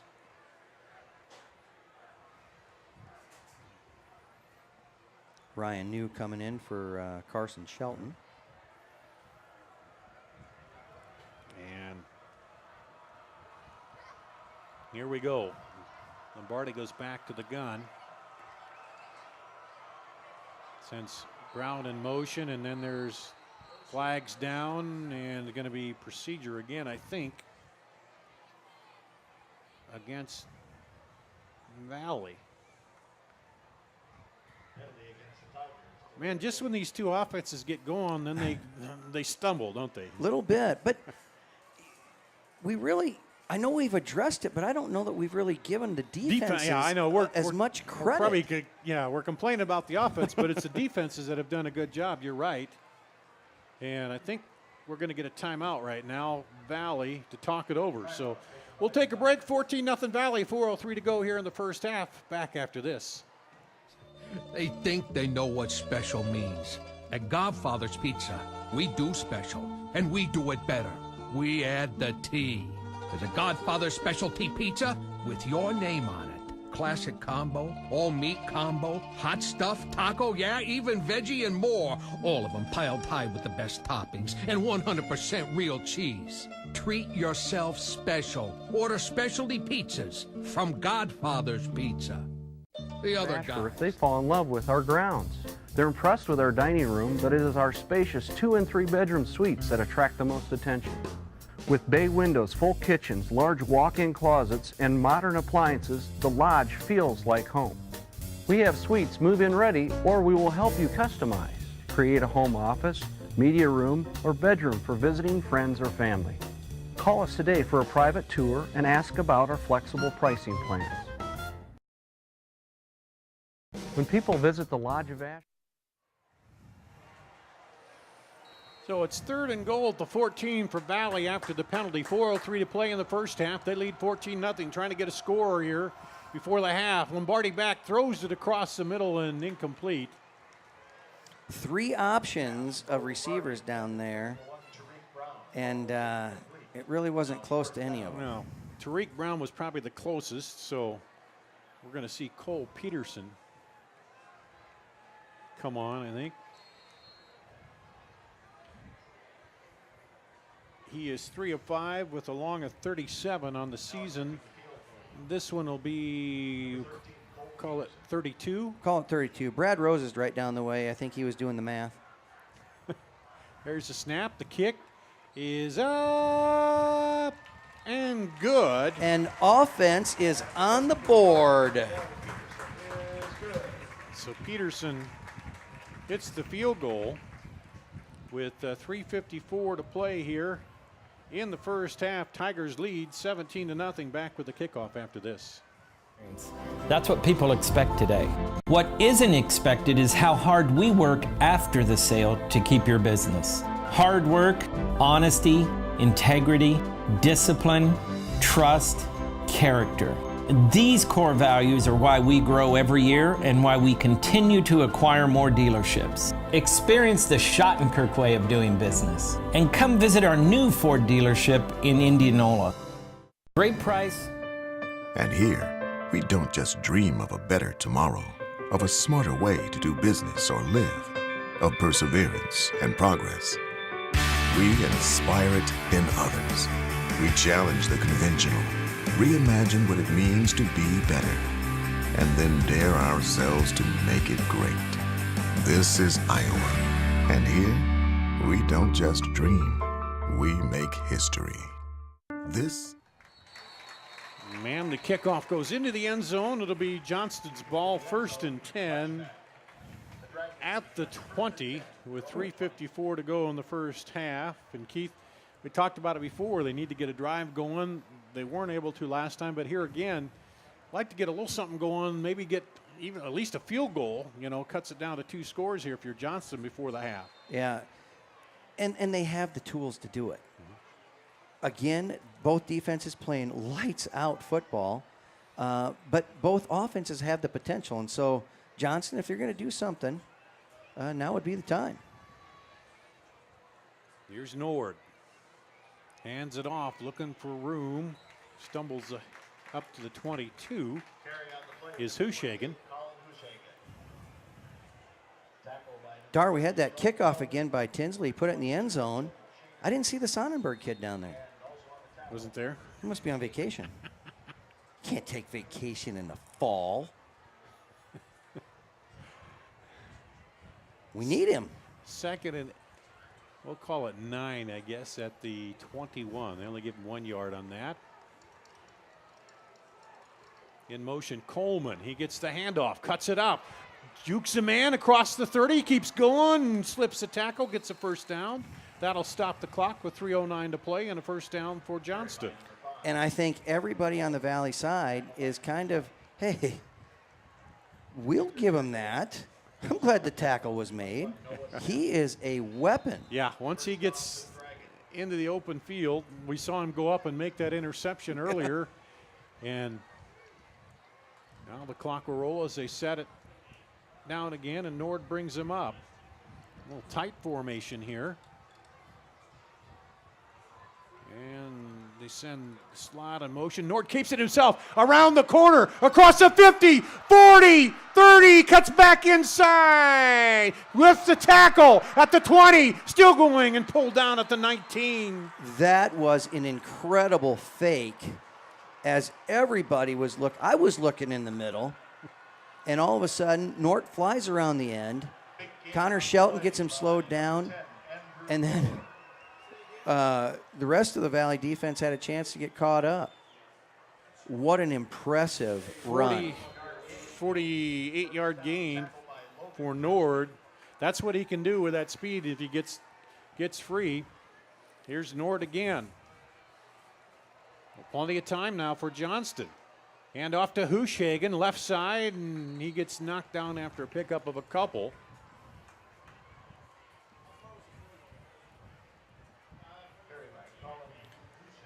And Hushagen will get 2. And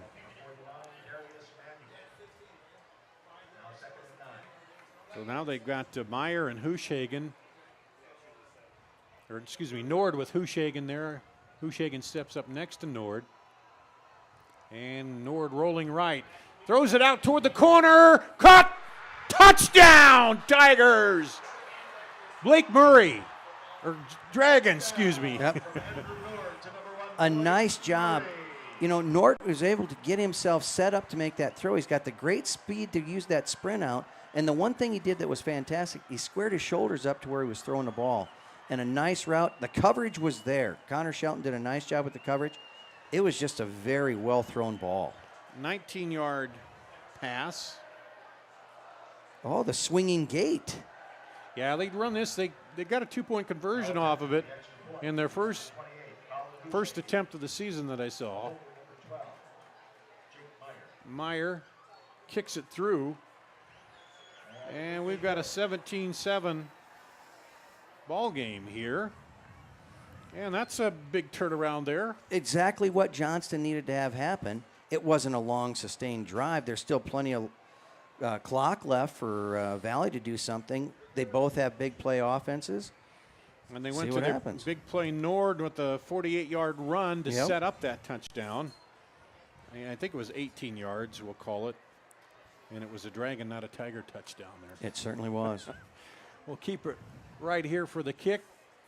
17-7 now.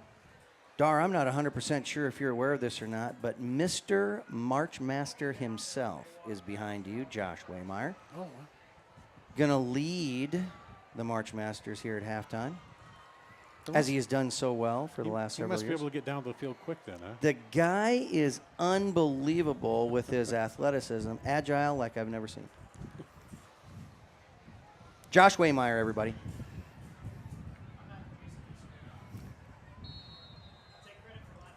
Kicking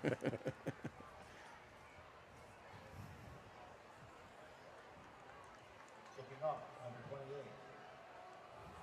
Colin Hushagen. Kick did not go in the end zone. No. Bobbled. And Brought picked up. up. He's got a lane across the 20-25. Kick is taken by number 1. And I think if he didn't have to go down and stumble a little bit picking that up, he had a little better view. He could have turned the corner. Oh. Might have been gone. Yeah, you don't have to gift wrap that ball. Just get it delivered. And a little bit of stumble as he tried to pick it up, and then before he could pick up the speed, credit the coverage team. So it'll be 1st and 10 at the 25 with 1:39 to play. Here are the Tigers. And it's interesting, I don't see Johnston coming up in a prevent defense right now. They're still playing aggressively. Swing out to the left side, turns it up, and they keep him in bounds. Caught by New. And he picks up 7.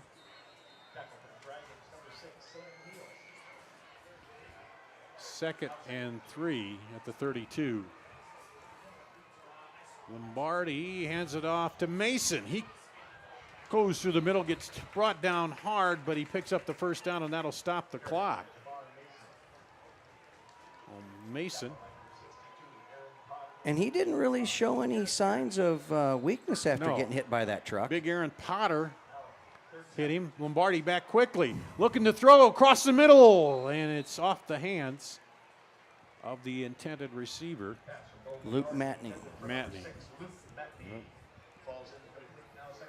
Second and 10, a minute to go here. Ball on the 37 for the Tigers. Their lead now cut to 10 after the touchdown drive by 80-yard drive by Johnston. Lombardi back, throws it out, has a man, Brown at the first down marker and ahead. That'll stop the clock and be a first down up at the 48. And the Valley offense hurrying to get up there and get set before the chains move. They bring in Jalen Long, and they'll send him up high to the right side. Lombardi says, get up there. Let's get rolling. 53 seconds, counting. Lombardi rolling, looking. Throws it out, has his man. Face mask. Face mask looks like, and so he gets out of bounds, but would have stopped by the penalty anyway as Matney catches it again. So you tack on 15, and you're getting in pretty good shape for, well, you got 44 seconds. Maybe in the field goal range and maybe more for the Tigers here, depending on what happens. Yeah, in a situation like this, it's not from the spot of the foul, it's from the end of the run. And so that's going to tack on a little. They only moved at 5. They must have thought it was just a how are you face Just a mask, little not a quick personal foul. First and 10 at the 38 here. 44.7 seconds to go. Clock stopped here. It'll start on the snap. Lombardi throws it out and incomplete. Almost caught, almost intercepted, and then on the ground. And Matney gets up, stumbling a little bit there. As, man, That was a gun in there to him. That took about 5 seconds. So there's 39.5 to go here, first half.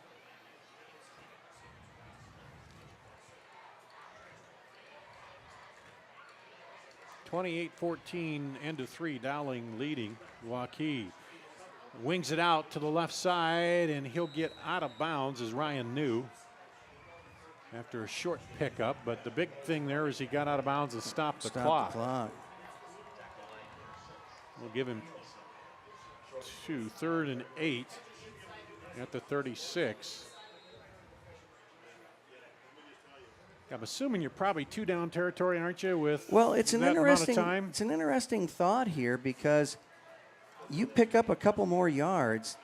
The kicker for Peterson has the leg to make it. It's just whether or not there's the consistency with it. They got timeouts, dropping back, runs across, has his man up for the first down. He got pushed back a little bit, but they're going to mark his progress back. I thought he had the. I thought he was but 2 he may more still yards have the up. first down. Yeah. Matney caught it. You know, and how do you fault a kid for wanting to try and fight for more yards? You get pushed back. Well, yeah. I don't know that he wasn't pushed back before, Of course, it's always easy to call that stuff when you're way up here in the press box and have that long view, isn't it? That's right. I am right on that line. And now they're going to measure here with the clock stop at 21.5. And did he say first down? No. He's looking at it. Remember, it's not the sticks, it's the chains. No, it looks like it's going to be just short. It's going to be a couple links short on that chain. So now the question becomes, how tall is Bo Lombardi? Yeah. How far forward can you drive real quick? And if he pushes forward, you're going to stop the clock if it's a first down. You have 2 timeouts left with 21.5 to go. Lombardi, 4th and inches here. And he goes over the left side. He should have it easily, and they stop the clock. They'll reset everything, and that didn't take much time, 16.9. And Coach Swenson did call a timeout as well. Okay, so they're going to talk it over a little bit here. And, well, you got time for maybe a shot to the end zone here, because especially if you're passing and it goes incomplete, it stops the clock. You got 1 timeout left. So even if you try to run, you could still stop the clock and get the field goal unit on. And, a lot of times you're still thinking about the fact you want to try and throw to the sideline. You want to try to run toward the sideline. So that way, if you don't get out, you can still call your timeout to get in there and get the field goal set and up. Sometimes the defense will be thinking more of that sideline and leave the middle open a little bit. Right. You catch it there and you get down. We'll see what happens here. Wow, it started out kind of slow, but things have picked up a little bit, haven't they? A little bit of interest going on right now. We got Brad Rose waiting over there, Joe Nelson, the 2 ADs, activities directors, waiting to talk to us here at halftime.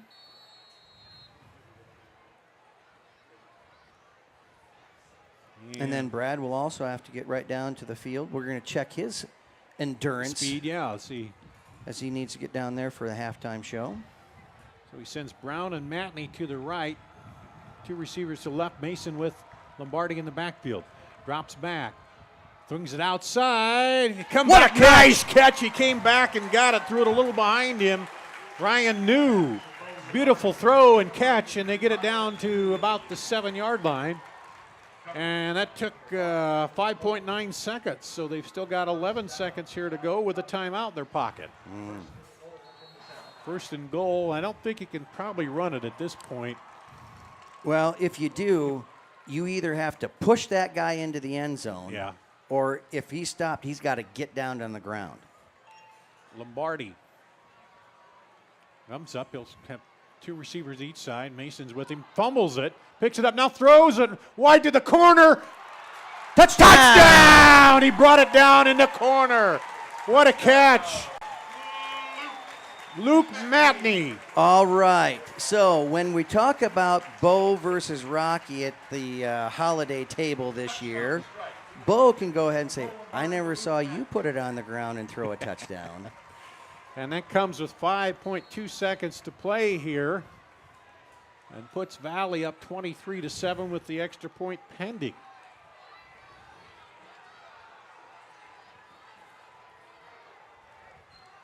Snap, the kick is good. And that'll make it 24-7, back with the kickoff after this. Sportsmanship. Who knows it's not about the trophies or the medals, but rather the lessons learned.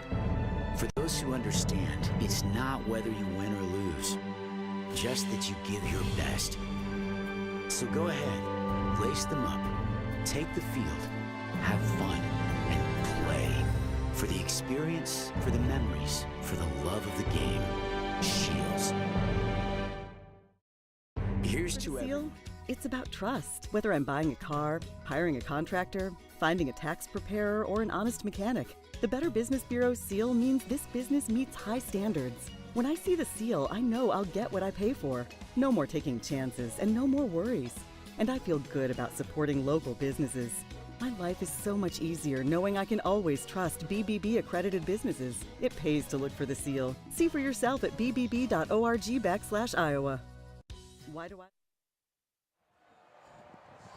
Coleman Murray back deep to receive the kick for Johnston, and this one's going to get in the end zone again for a touchback. And you need it to, because you have a dangerous weapon back there in Coleman, and that, I think he could probably run 100 yards in 5.2 seconds. Probably. And he can keep going even if the clock runs out, as long as he makes it to the end zone. That's or doesn't get out of bounds. But you kneel on it here and go to the halftime and make adjustments, or do you try to one deep throw? You've already had two picked off for I touchdowns. think you just head on in. Deal and head on in, and yeah, they're going to go in the tight formation. And take the snap, and that'll run out the first half here. So it'll be Valley 24, Johnston 7. We'll take a break and come back with the activities director for Valley coming up right after this. I opened the hearing clinic to offer patients and their families a positive healthcare experience. If you have trouble hearing clearly at church, at the movies, watching TV, or with your friends and family in a group conversation, what are you waiting for? In less than half an hour, we can give you peace of mind and answer any questions that you may have. Call us today to schedule your appointment. The Hearing Clinic, 515-440-3323. We listen, you hear. Hi, Ron here, head coach of Westside Auto Pros. When your car's on the injured reserve, you want to get it back in the game as soon as possible. I know that. That's why you need to bring it here to Westside Auto Pros. I have a team of experts that can fix almost every automotive injury. Whether it's a fractured joint, a brake, or if your car just got its bell rung, no problem. We can even do a complete physical on your car to make sure it's game ready for the entire season. So bring your car to Westside Auto Pros and we'll get it back in the starting lineup in no time. Hey, you guys are dogging it back here. Let's move it, move it, move it. Moms typically get to make a majority of the healthcare decisions for their family. That can be a lot of pressure, but not for me, because I know the choice is ours. For medical tests like MRIs, X-rays, CAT scans, and of course mammograms, ask your doctor to refer you to Iowa Radiology. They work around our hectic schedules, they're the best at what they do, and they're so great with my family. They truly care, and it shows. Visit iowaradiology.com or call to schedule an appointment. Iowa Radiology, our focus is your good health. Miss your hometown clothing store? The one that had it all? Everything to get the work done, all in one place? G&L Clothing is your hometown Iowa store. Stop in and see us. Or we're only a click or phone call away. Family owned for nearly a century. G&L Clothing, 1801 Ingersoll, Des Moines. G&L Clothing, your size, your style, we've got it all.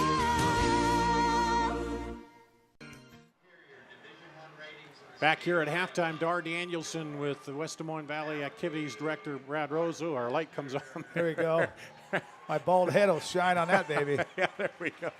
Well, this is one that started out a little ugly to start out with these two offenses, but the good defense is going on, a couple picks, and then, you guys got a touchdown late, so a good, exciting ball game here. It has been, and I think Gary told me ahead of time they had like 7 or 8, maybe even 9 kids back from last year's defense. So he knew Johnston's defense would be stingy, and and also coming off of playing Dowling last week, see how things would go. But I knew our defense was pretty solid. But this offense they run, this ball control offense with some short passes, is really kind of tough. So I've been really proud of our kids. But it's a nice and a good football game to watch for the crowd. Yeah, and then Coleman and Nord, they let Nord get away on one big long run, but when you let him get away, he gets away fast, doesn't he? They have tremendous team speed. You can see that, can't you? Yep.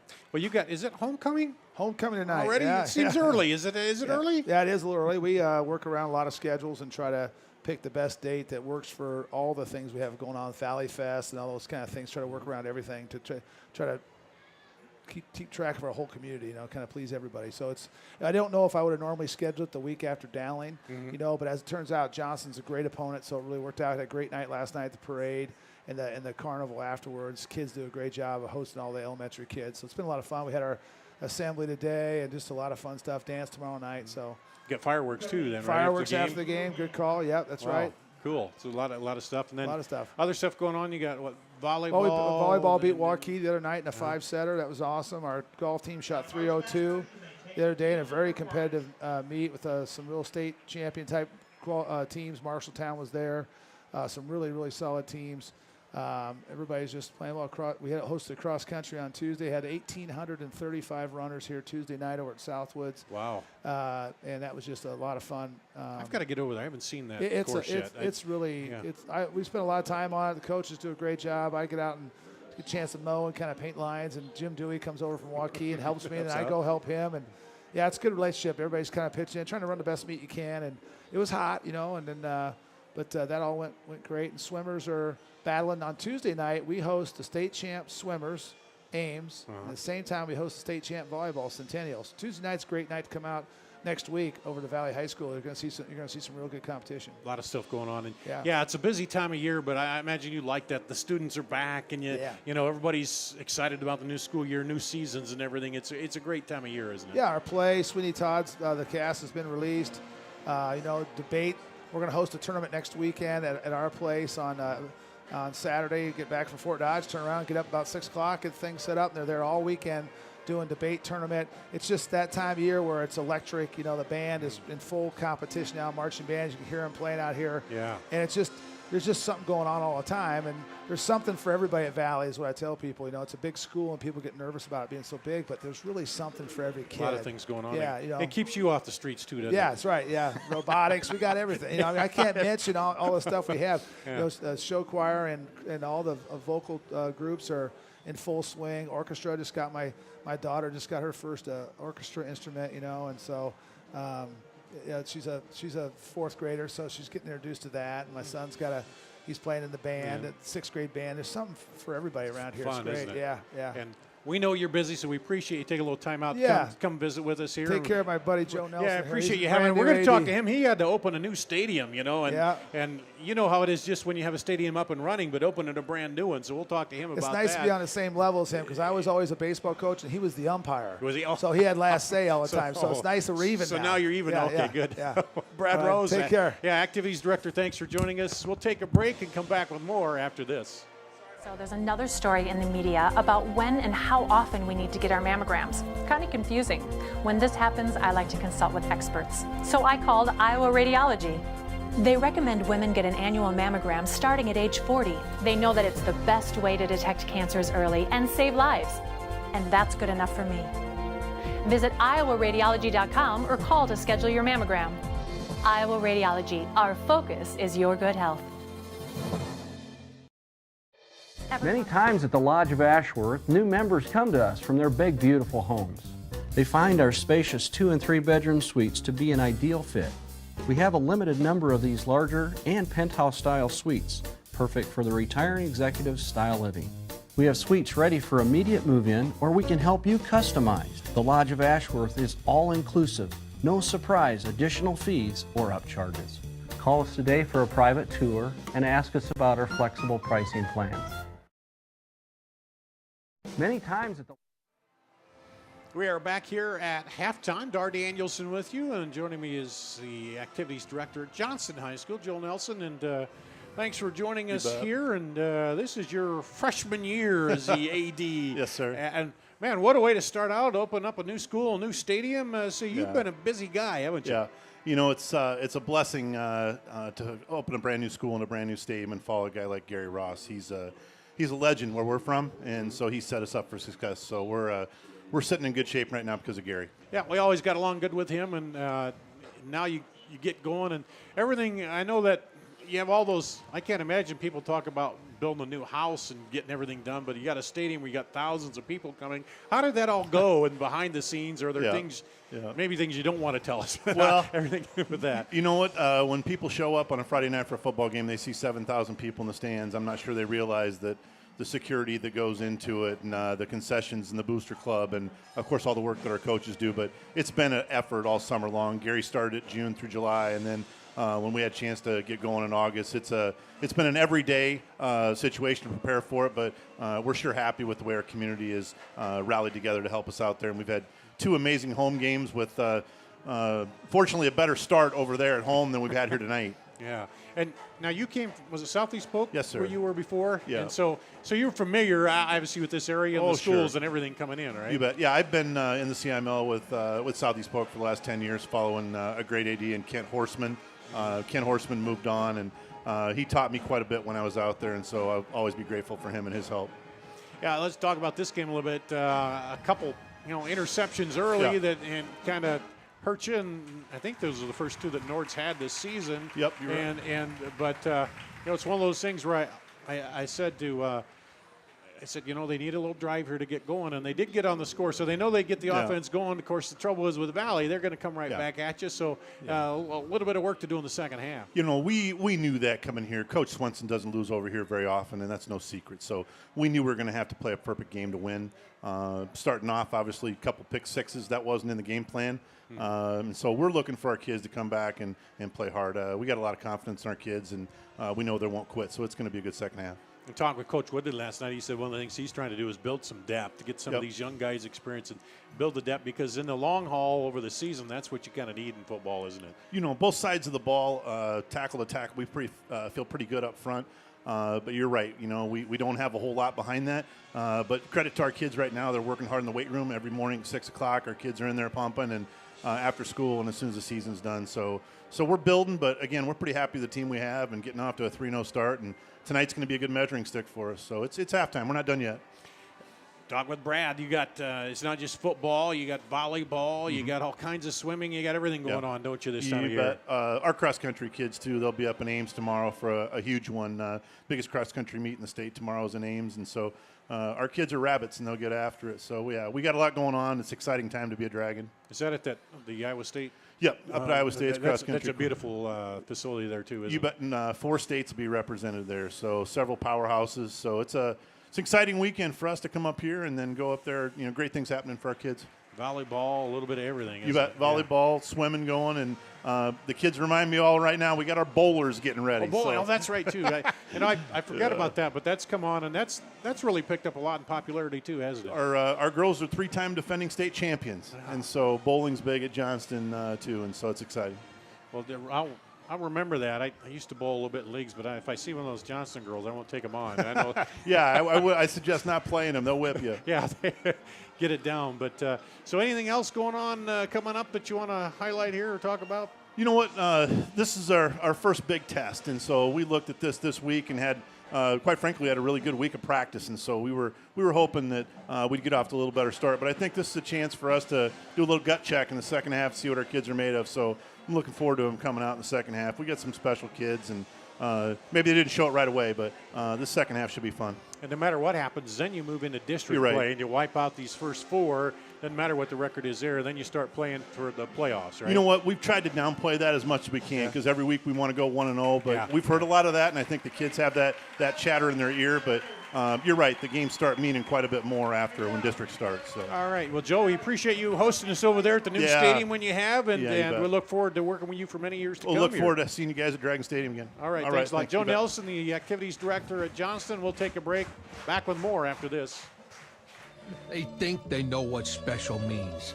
At Godfather's Pizza, we do special, and we do it better. We add the T. There's a Godfather specialty pizza with your name on it. Classic combo, all meat combo, hot stuff, taco, yeah, even veggie and more. All of them piled high with the best toppings and 100% real cheese. Treat yourself special. Order specialty pizzas from Godfather's Pizza. The other guys, they think they know what special means. They fall in love with our grounds. They're impressed with our dining room, but it is our spacious 2- and 3-bedroom suites that attract the most attention. With bay windows, full kitchens, large walk-in closets, and modern appliances, the lodge feels like home. We have suites move-in ready, or we will help you customize. Create a home office, media room, or bedroom for visiting friends or family. Call us today for a private tour and ask about our flexible pricing plans. Great selection, great experience. That's what people expect today. What isn't expected is how hard we work after the sale to keep your business. Hard work, honesty, integrity, discipline, trust, character. These core values are why we grow every year and why we continue to acquire more dealerships. Experience the Schottenkirk way of doing business and come visit our new Ford dealership in Indianola. Great price, great selection. And here, we don't just dream of a better tomorrow, of a smarter way to do business or live, of perseverance and progress. We inspire it in others. We challenge the conventional, reimagine what it means to be better, and then dare ourselves to make it great. This is Iowa, and here, we don't just dream, we make history. This. Do you want to talk on the air? We are back. You want to talk on the air? Yeah. Anna? Here, let me grab this microphone here. Oh, no, he's giving her the headset. Okay. No, you just talk to Doc. Do you know how to do color for football, Anna? I don't know. You don't know? Well, it's not too hard. Your dad can do it. No. How old are you, Anna? 7. 7? Oh. What do you think? You like this homecoming game so far? You like the score probably, huh? Because Valley's ahead. Probably. Because I see she's got a Valley tattoo on one side and a tiger paw on the other. So, okay. What's your favorite part about school? Maybe social studies. Social studies? Oh. What do you like about social studies? Because my dad teaches it. Your dad teaches it? Are you in his class? No. No, okay. So she's gonna be. But when you get home, you talk about social studies? Yeah. Yeah? Oh. I see. So what grade is that? What grade are you in? Second. Second grade? Oh, okay. You're kind of tall for a second grader, aren't you? Oh. Kind of. And so your dad says you have a brother? Uh-huh. Yeah, and he's younger, right? Uh-huh. So you can kind of tell, you kind of run the household since you're the older sister. Is that the way it works? I guess so. Oh, yeah. You know, I think we could fit you in Paul Yeager's spot. You do a good job. You know, Paul, who's usually here. Okay? Yeah. All right. I'm giving you a hard time. Anna here tonight with us. And I'm going to go ahead and run down the scoring if you want to give the headset back to Dad. Thanks for joining us, okay? Okay. Good to see you. Thanks. All right, here's how the scoring went in the first quarter. 1:35 to play, an interception by Connor Shelton. And it was 67 yards returned for the touchdown, and it was 7-0 Valley. Then about 9 minutes later, Joel Shaner intercepted one and took it in from 20 yards out. The kick's good both times, and it was 14-0 Valley. Then with 3:54 to go in the second quarter, last 3 minutes of that second quarter were kind of wild. Valley got on the board with a 32-yard Peterson field goal, made it 17-0. Then the Johnston took the ball. It was touchback at the 20. They go 80 yards, including a 48-yard run by the quarterback, Andrew Nord. Nord threw to Murray from 18 yards out for the touchdown pass. It was good, 17-7. Then Valley came back, and with 5.2 seconds to go, Bo Lombardi found Luke Matney in the right corner of the end zone, and the extra point was good, and it was 24-7 Valley at the half. So it was defensive, all defensive, Keith, in the first part of the game, first quarter and into the halfway into the second quarter, and then the offenses kind of took over. Well, yeah, you take a look at what the score is. If it's just offense, it's a 10-7 game. It's the defense that has made the difference, and Valley's had the upper hand on 2 plays, both being those pick sixes, and that's where the score stands. And on that first one, Nord, usually a guy picks it off, you don't take it 67 yards. So he got some good blocking and had some good speed to get in there, The 20-yard one, you're that close and you throw a pick. A lot of times those get returned, and those are the pick sixes. Right, and I don't know which one was more impressive. It was a lot. It was fun to watch both of them, but that 20-yarder by Shaner, it was right in the middle of everything. Yeah, and there were chances that Johnston had to make a tackle. Yeah, he got a few little blocks and he got through there, and so anyway, he was able to make it through. You see the homecoming court. I tell you, activities directors, they don't like to sit down very often, do they, when an event's going on, and sit down and talk. Brad Rose does a great job. Joe Nelson does a great job, but it's hard to pin him down if you want to just have a quick chat with him. I know. Both you of them. better have a reason. I said, thanks for joining us, and they're both taking off the headsets and trying to get out of here. But both good guys, and you forget about how much stuff you have to take care of and do when you're that activities director, don't you? Well, yeah, and a lot of times the argument has always been out there. Does an athletic director, activities director, do they really need to have an assistant? Yeah, you kind of do. The job is absolutely huge. Your athletic secretaries do so much work. Tony Weimers does a wonderful job at Valley, and she is inundated with things. Brad is inundated with things. Nate is inundated with things. Johnston's the same way. My gosh, their building now is huge. The community is growing quite a bit. It's unbelievable. And you have to be in tune to what the city is doing. And then it's interesting, too, they talk about, he talks with Jim Dewey, and they talk with each other, and it's, they all, as good professionals do, you share the information you have on how things work, and you work together. Everybody thinks, well, it's all a big, rivalry between each other, but they share the best practices and talk to each other about all this stuff when it's going on, don't they? Yeah, and, here's something else that the districts are doing. Not only do the ADs talk and have everything kind of get planned out for the year athletically speaking, but, the principals get together and they do a lot of talking, too. And I think right now, West Des Moines, Johnston, Waukee, and Urbandale, I think they are kind of in a teamwork effort on this, but they've challenged each other to see who can come up with the most change. Like kids can, if they buy a lunch at school, dump their change into a change jar, things like that. And it's going to go toward hurricane relief. Oh, that's cool. Yeah, so it's going to be a neat deal. We're certainly going to encourage our students to get involved with it. We want our families to get involved with it as well. And the 4 communities have really done a great job. And I thought a little bit about that today. I came out of work and get in the truck, and it says 93, and I'm thinking, what if you're in Florida in that humidity and you don't have electricity and you don't have air, and getting bottled water, you got to wait in line, and we kind of take all that stuff for granted, but, we'd send thoughts to those people in Florida. I was talking to Coach McGill a week ago, and he said that he's got neighbors that live down in Houston. They grew up neighbors, and so anyway, she lives down in Houston now. They called down and said, hey, Saturday, what are you going to do on this day? Well, we're just going to walk around and see who's got gasoline for sale.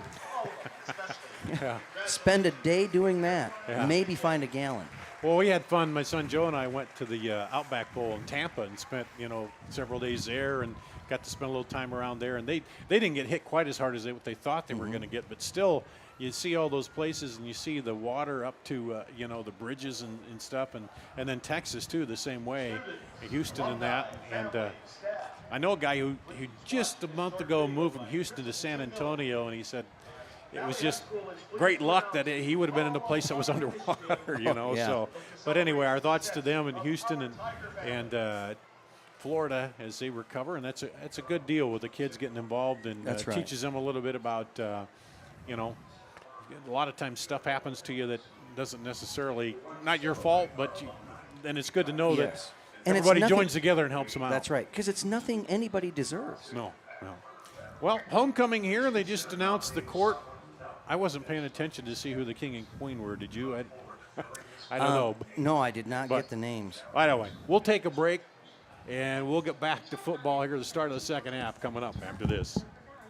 Believes in competition and good sportsmanship, who knows it's not about the trophies or the medals, but rather the lessons learned.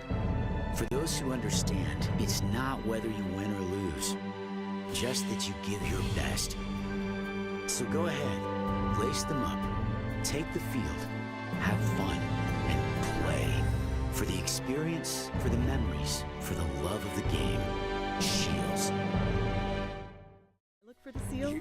It's about trust. Whether I'm buying a car, hiring a contractor, finding a tax preparer, or an honest mechanic, the Better Business Bureau seal means this business meets high standards. When I see the seal, I know I'll get what I pay for. No more taking chances and no more worries.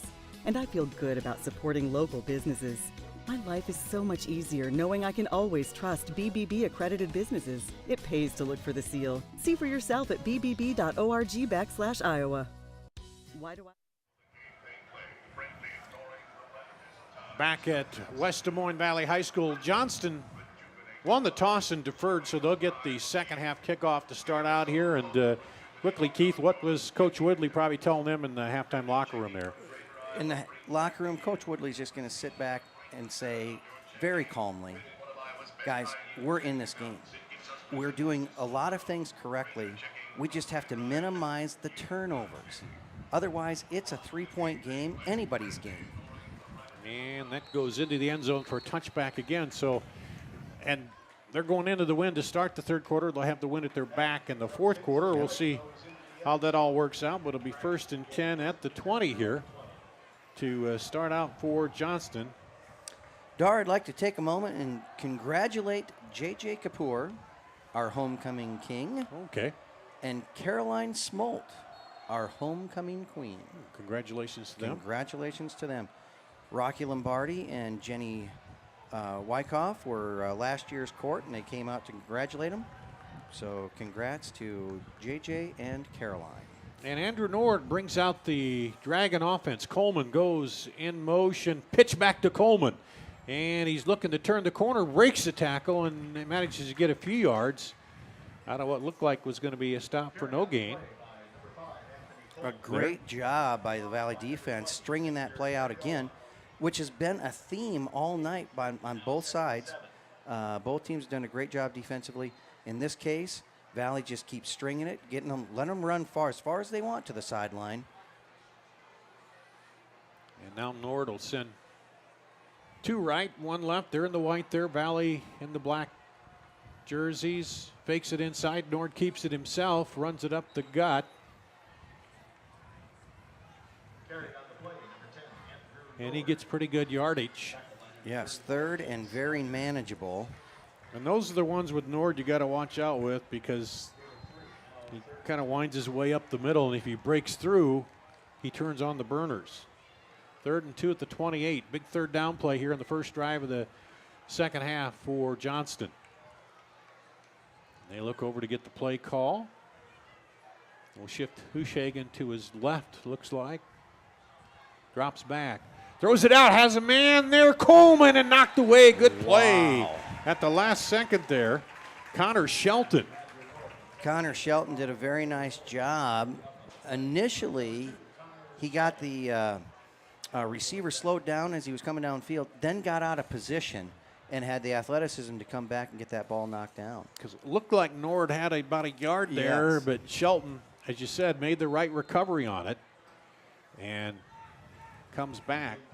So Brown and New back to receive the punt by Steigers, and he sends that flat punt, bounces up at the 43, and he's going to roll. They're going to be down at the 35.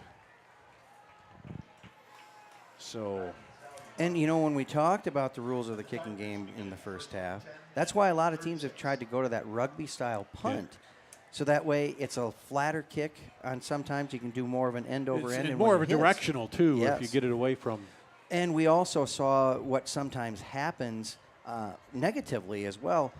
Johnston had a very short punt because it came off the foot wrong, and it's a more tendency to do that. It's a 27-yard punt, first and 10 for the Tigers at the 36. Looks like Brown and Matney at the high side of the field. New comes in motion and fakes it to New and takes it himself, and he's going to be stopped a yard shy of the line of scrimmage. The jet sweep is one of those plays that really is supposed to be a quick hitting play to get outside. That one just really looked like it was slow developing, which you give credit to the interior defensive line there. And when it's smooth, that it's into the belly and out, and that time it wasn't quite as smooth to take it in and out. And it's got the timing has to be just right to be deceptive. Here's Lombardi on second and 11. And wings it out there. Still going, and he might have stepped out just shy of the first down. I think he might have it. He might be close. Depends on which foot. Yeah. He's right at the stick. It's hard to see through him there. Johnston coaches are out there trying to help the official with the spot. Looks like the stick might be on the other side of the yard line, and the football's just on this side. So I think we're going to.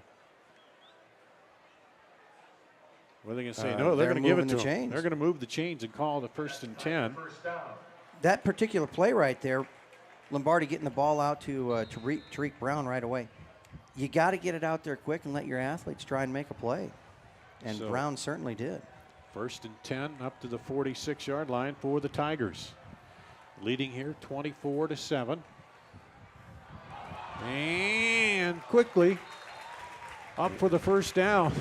Wow. Fugate was shot out of a cannon on that. I looked down and he was already up 10 yards before I think it surprised everybody. Yeah. And Fugate picks up another first down. First and 10 now up at the 48. Or down to the inside Johnston territory at the 48.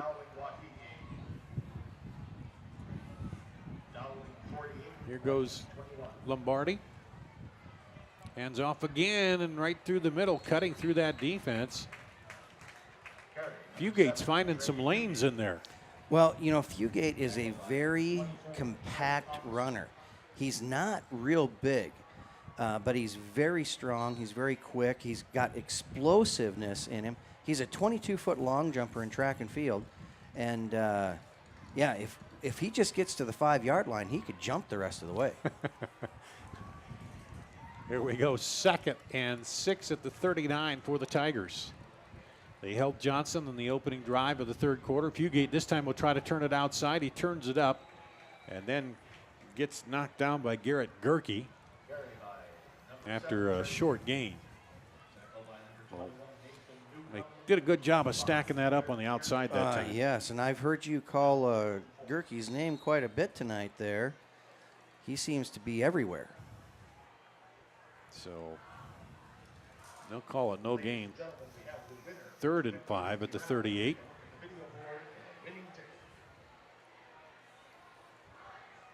Lombardi.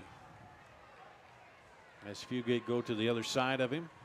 Now rolls, throws it out. Caught, slips the tackle, down to the 30. 20, has a block up ahead. 10, there's a flag down, though, as he gets knocked out of bounds around the 1-yard line. There's a flag down at the 15. You really have to give credit where credit is due. That official threw that flag a long way. Carson Shelton on the catch, but holding. Now, depending on where the hold happened, it could still be a first down here. Well, it's at the flag's at the 15, so if they take it from there, they take it from the spot, right? Yes. So he would have the first down. I think. Yep. Or no, it's only 10 yards for the hold, right? So it comes back to the 25. So it's the penalty, but it'll still be a first down, not a touchdown, I should say. And that was a great job of blocking down the field, but I think the official was watching him, and he might have grabbed him a little too much cloth as he was making that block. It's a 1st and 10 at the 25 for Valley. Hand off Fugate. Bounces out of the hole, goes over the right side, cuts it back outside, and gets up for the first down. He was stopped and just spun out of the hole and took it outside and got the first down, I believe. That was very impressive, but I'm going to tell you what's even more impressive. What's that? Ed McGill just walked by. He got the winning ticket in the 50-50. Oh, it was a 50-50. So, Turner, if you're listening, you got to get half. Don't let him fool you. He won it. So another first down here for the Tigers. 1st and 10 at the 14. So they can't get another first down without scoring. Here's Lombardi. Hands off. Fugate into left side, spins out of the tackle, still going ahead and gets close to another first down. Just ripping off chunks of yardage there. And the yards after contact is big on this drive. It really is, because contact has been made very early. In fact, in that play, contact was made even before he got to the line of scrimmage. Now 2nd and 1. 2nd and 1. So 9 yards after carry, or after contact. After contact, yeah. 2nd and 1 at the 5. Hand off, and I have to hesitate to say he stopped because you never know, but he did get stopped finally that time behind the line of scrimmage. But he was starting to go down Fugate, and he was putting his hand down and had to wait to make sure his knee went down, but he'll lose some yardage there. Lose 4. So that's the first negative yardage play they've had here in a bit, and that makes it 3rd and 5 at the 9. Ryan New checks in for Carson Shelton. And they'll send him over there with the triple set to the right. Single receiver down here to the left for Lombardi. And throws it across the middle on the slant. Touchdown! And some laundry on the field, so we'll see what they have to say about this play. Back at the 15. Indication of holding. So that'll come back. Holding penalty on the Tigers. Back at the 15, so that'll move it to the 25. And that's going to be 3rd and a long ways now. Yes. 3rd and what, 10, 12, 20, 11? 21. 21? Wait, where's he spotted? At the 25, and they need to get to the 4, right? Yes. Yeah, so you're right, 21. Just call me Roger Scott. There you go. Lombardi drops back. Pressure. Slips the first defender. Can he get by this? No, he's pulled down. So they brought the pressure. Big number 99 came in there. Jake Ryan. That's And actually. Lombardi slipped under him. He really did. And that's just one of those examples of Bo kind of knowing where he's at on the field. And his strength, too. Yeah. It was, trying to pull him down. He couldn't do it. He was going to try and throw that ball and looked over, saw he was beyond the line of scrimmage, so he had to just get what he could. So they'll set it up at the 31 and make it a 41-yard kick for Cole Peterson. Here with 5:42 to play in the 3rd quarter. There's the set. The kick is good. 41-yarder from Cole Peterson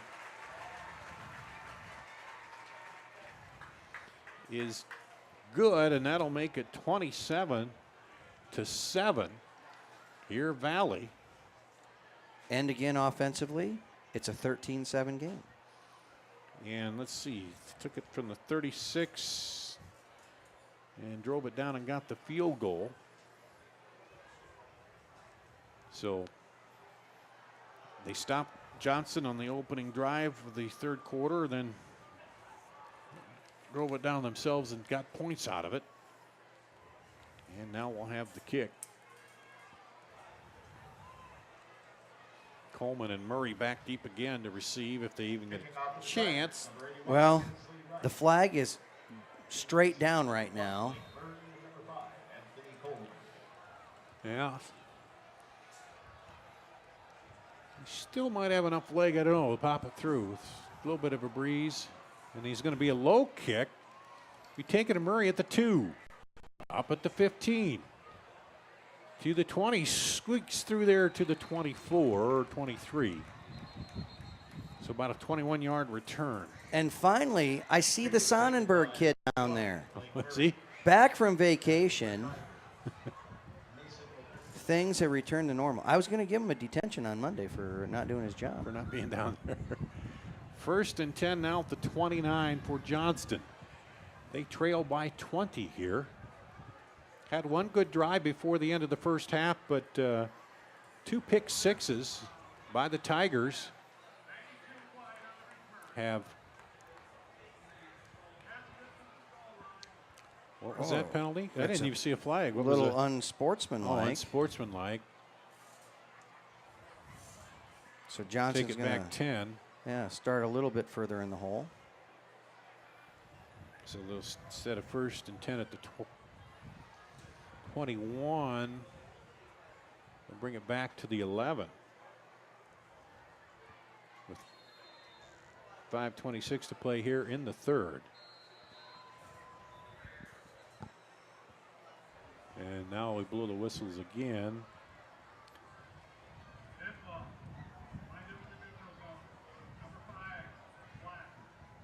Dowling final 48-21 over Waukee.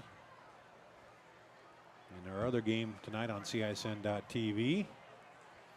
And then what? I'm sorry, what was that penalty? Well, Valley lined up in the neutral zone. Oh, okay. So 2 steps back, 1 step forward, and now 1st and 5 at the 16. Nord inside handoff, running behind some room there. Coleman cuts it up to the 40 and is pushed out of bounds. Well, we'll call it the 38. Carry by number 5, Anthony Coleman. Taken out of bounds after a So, and slow to get up. Ariola and number 30, Joe Wellman. Kind of keep an eye on that as Coleman is attended to on the sideline. 22-yard pickup for Coleman. And he got there quick. Yeah. It's one of those few times where they've been able to get that inside handoff.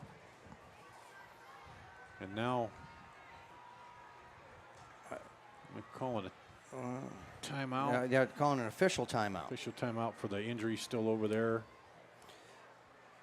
They're still working on Coleman, I think, on the sideline. Yeah, and it's good for a water break. He's getting up very gingerly over there.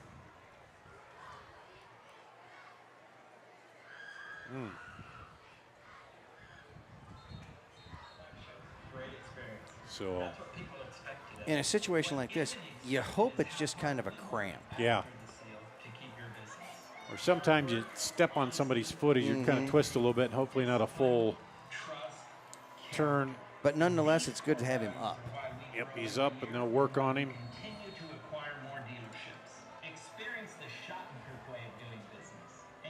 And so Nord brings him out with Jake Meyer.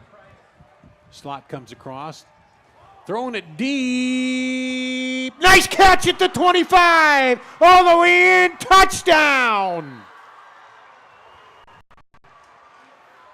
That's Blake Murray.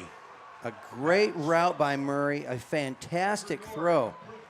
And as you take a look at what the defense was, Victor Ariola was there, and he just got turned a little bit, lost sight of the ball, over the top of his head, and a huge, huge touchdown pass. Was it 52 or 62? I'm going to go with 62. I think it was 62, yeah. Well, Coach Woodley said he wanted to get Murray more involved in the game here, and that's getting him involved. There's the kick by Hushagen, and that makes it 27-14. Johnston here now pulls to within 13 against Valley. And we'll take a quick break and come back after this. I opened the hearing clinic to offer patients and their families a positive healthcare experience. If you have trouble hearing clearly at church, at the movies, watching TV, or with your friends and family in a group conversation, what are you waiting for? In less than half an hour, we can give you peace of mind and answer any questions that you may have. Call us today to schedule your appointment. The Hearing Clinic, 515-440-3323. We listen, you hear. Hi, Ron here, head coach of Westside Auto Pros. When your car's on the injured reserve, you want to get it back in the game as soon as possible. I know that. That's why you need to bring it here to Westside Auto Pros. I have a team of experts that can fix almost every automotive injury. Whether it's a fractured joint, a brake, or if your car just got its bell rung, no problem. We can even do a complete physical on your car to make sure it's game ready for the entire season. So bring your car to Westside Auto Pros and we'll get it back in the starting lineup in no time. Hey, you guys are dogging it back here. Let's move it, move it, move it. Here's the kickoff, taken by Valley. Fugate gets it up to about the 15-yard line. That is some very impressive kick coverage. The last two times that Johnston has kicked off, they've kicked into the wind and gotten it inside the 5-yard line, and Valley has had to run all the way across the field. Both times, they have kept Valley inside the 30-yard line. And on this one, Valley's going to start at the 18-yard line. Well, I was looking in all my scratches with the penalties. I think that would end up being like a 2-play 71-yard drive overall after, because there was one run and then the bomb pass, and they ended up going in 24 seconds. Here's a run up the middle there by Valley.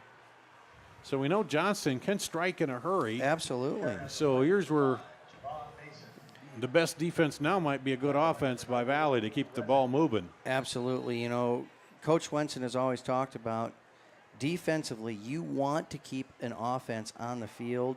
Well, naturally you want to get them off the field, but if they're going to move it, they need to have a long, sustained drive because usually somebody makes a mistake somewhere in there. Yeah. Now's where you want your offense to be able to have a long drive and keep the ball.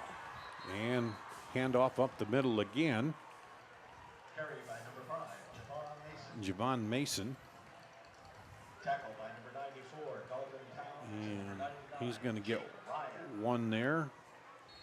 We'll bring up third down and 8 at the 20. So here, Johnston, they get a stop and they're back in business again. Lombardi throws it out wide and just over the head of Matney out there. Pass from Bo Lombardi, intended for number 6, Luke Matney. And the stop, it is. So all of a sudden here, a big play score, and Johnston's dropping back to field the punt. Blake Murray and Anthony Coleman back deep. Murray's the guy who went deep and caught the touchdown pass. Here punting from the 20-yard line.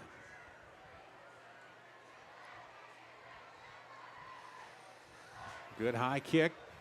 Murray calls for the fair catch and takes it right at the 45. Johnston did not even attempt to make a rush on that to block. They set everybody up into a punt return. I'm figuring they're going to get pretty good field position, even with the wind, you know, and they do here. So 1st and 10 at the 45 for Johnston after the big play 62-yard touchdown pass that cut the lead to 13.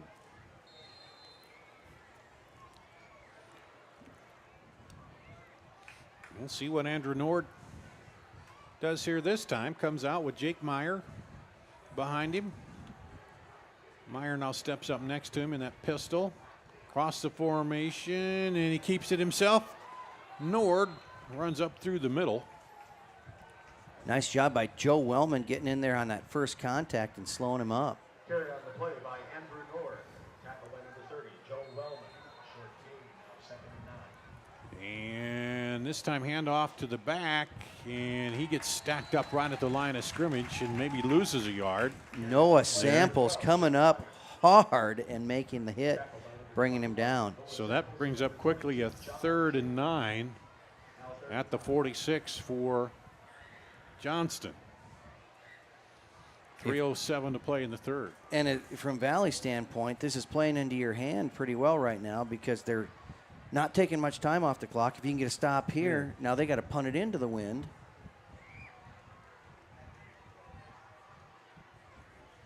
And a man in motion across. Rush pressure on and the sack. Bracken Cobb gets the sack as they brought the pressure at the right time there around the edge. And you got to credit the defensive backs for being in a position to, I mean, that's a coverage sack. Not that Cobb didn't do a great job getting upfield. That's his first sack of the season. He's had 1 tackle for loss. And there's 1 sack now for him. And so they lose 11 yards on that. And where it looked like the momentum might be shifting there, the defensive Valley steps back up. And Cobb comes in and got close to that punt, too. This one bounces and then takes a good little 2-yard Valley hop, and they'll down it. So the Tigers get it back now with 1:54 to go in the 3rd at the 33-yard line.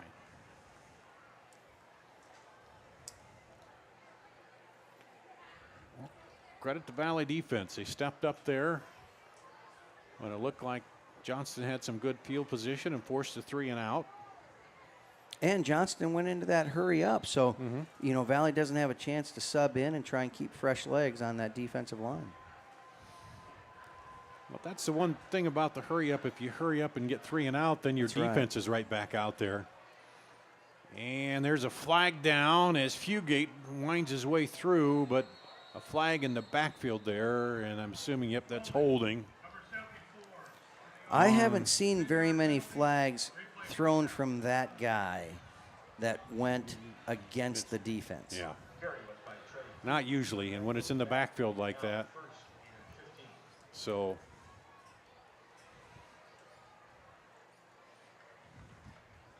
they'll mark that back to the 20. Make it 1st and 29 at the 20. And with that being a spot from the spot, that's what really adds on those extra yards. Was what, about 3 yards behind the line of scrimmage or something like that? So 1st and long for the Tigers. Lombardi hands off Fugate, looking to slip some tackles, but the defenders are right there that time. Those big guys up front. Aaron Potter in there on the defensive line. Jake Ryan, Dalton Towns, and Tyler Bacon up front for Johnston. And Lex Nelson, Trey Yates, Tate Nelson, Carter Lawrence, and Jake Remsburg, the offensive line for the Tigers. We sometimes don't talk about those linemen enough. But here's Valley now. Trips to the left. Under a minute to play in the 3rd. Throw it out. It short hops it to Fugate out there. And brings up a 3rd and 29. Now 3rd down.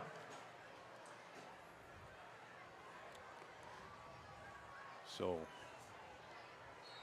big 3rd down here for the Tigers. They want to keep running the clock. That's right.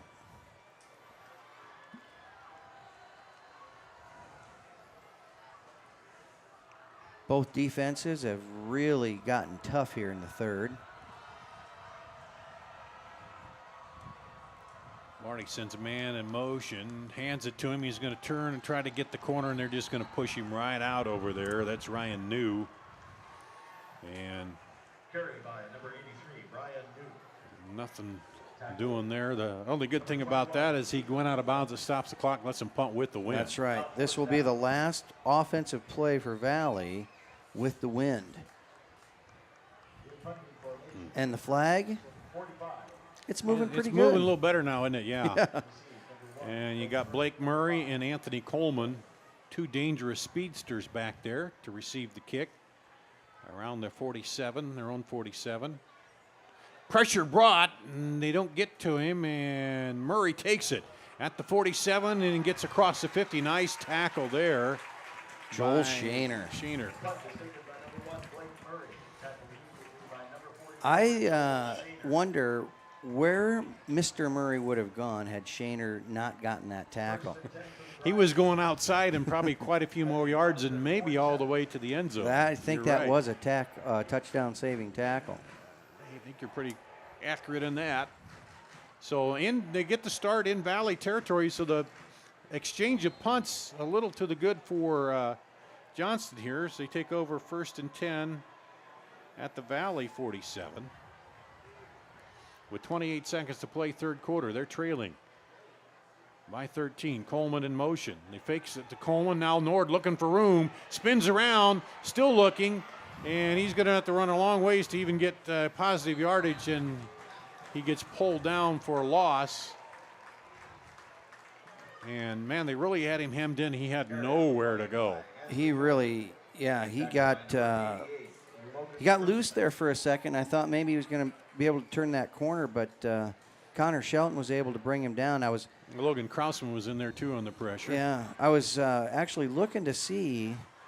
I mean, the tackle was made pretty far out of bounds, but it was initiated inbounds, and so that was my first thought because he went down, but I think you're right. He pulled him down out of bounds and kind of kept sliding out of bounds, or inbounds and sliding out of bounds. So 2nd and 19 at the 43. So they go from Valley territory back into their own. Throw it out. Did he tiptoe the sideline? No. Ooh. Close over there. Pass from Andrew Nord intended for number 8, Edward Thompson. Thompson couldn't quite tiptoe the line, so now we flip back to a 3rd and long here for now has Johnston. Have we seen Coleman back in? I don't think so. Yes, he's Oh, in. Is he? Yep. Far side. Far side. Oh, you're right. He's that receiver at the top of your screen there. Last man over there. They wing it out to the inside receiver, and he's looking for room, and he's getting nowhere. And they flip Edward Thompson back. Pass to number 8, Edward Thompson. And I think he lost a yard on that, maybe. By number 21, Noah Semple. Or they're going to give him right back to the line of scrimmage. 4th and 19. That'll be the end of the third quarter. It'll be 4th down for Johnston when we come back. Valley leading 27-14 on CISN.TV. Moms typically get to make a majority of the healthcare decisions for their family. That can be a lot of pressure, but not for me, because I know the choice is ours. For medical tests like MRIs, X-rays, CAT scans, and of course mammograms, ask your doctor to refer you to Iowa Radiology. They work around our hectic schedules, they're the best at what they do, and they're so great with my family. They truly care, and it shows. Visit iowaradiology.com or call to schedule an appointment. Iowa Radiology, our focus is your good health. Miss your hometown clothing store? The one that had it all? Everything to get the work done, all in one place?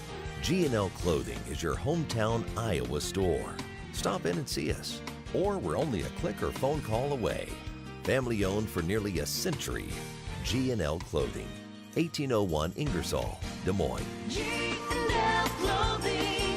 Your size, your style, we've got it all.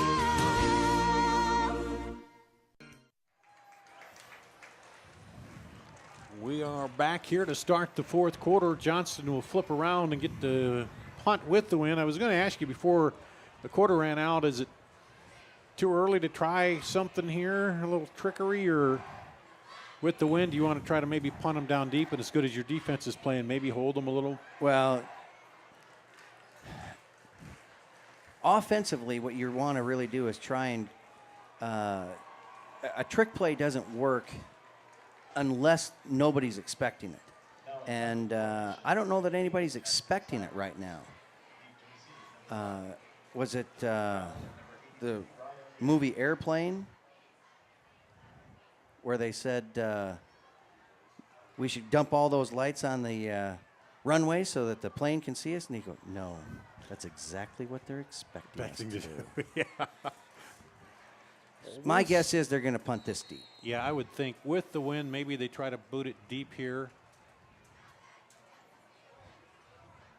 As he runs to his right and hits it, and nice catch over the shoulder. Back at the 15, 20, and then stopped at the 25. But there's your rule, and that rule saved him probably 10, 15 yards. That's right. He did a great job getting back there. And earlier this year, when Paul and I were talking about Ryan New, last year as a freshman, we've never kept track of return yards. And it's, kickoff return, punt return. But after the first game he had, we thought it'd be interesting to see what happens. And between his kickoff returns and his punt returns last year, he had just under 1,000 return yards. Jeez. So he's a dangerous guy as well. So Lombardi brings him out, and at this point, you're in no real big hurry to get the offense going. I mean, you could take your time and work the clock a little bit. And, that was almost a pick and maybe a look the other way for a 6 there, but they were trying to swing that out over the lineman. And was that Ryan? It was or Bacon. One of those big guys down there. It might have been Bacon. Yeah, I'm not 100% sure, but Carter Lawrence maybe saved an interception there for the Tigers. 2nd down and 10. Lombardi fakes. Now they're going on the deep out, and it's going to go out of bounds. And that was probably good because Blake Murray kind of was back there, good coverage against Fugate. Yes, those were two very good athletes that were going to be going up for that football. And so far, Murray's had the better night so far. And this is maybe playing into Johnston's hands a little bit. A couple incompletes. You don't take much time off the clock here, and you're looking at a 3rd down, so they get a stop here and they get the ball back because time is one of the things that's going to play into, for Johnston. And Lombardi will scramble and be pulled down after a pickup of 1. And that's just one of those situations where the pocket collapsed, and as Lombardi tucked the ball to run, the defensive line was able to slide off of their man, get separation, and come back and make the tackle. So once again, Coleman and Murray back deep. And I'm sure one of them would like to get it and go a long ways. We'll see what happens here. A little pressure brought and a flat punt, but they can't get to it. And those are generally the good return type ones that are flat, Yes. but it was in an area where they could run up on it. No, well, Joel Shaner had something to say about that as he got down the field very quickly. It was almost a situation where we outkicked the coverage, but Shaner was able to make that play and no return. 1st and 10 at the 33 for Johnston. 10:48 to play. They're trailing by 13 here and really haven't gotten much going on offense here. It's been a defensive struggle really kind of for both teams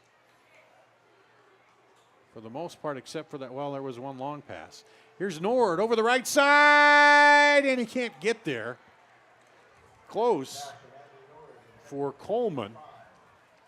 He took the shot, and that wasn't far off from dropping in there. That's right. It's been a very good matchup tonight between Connor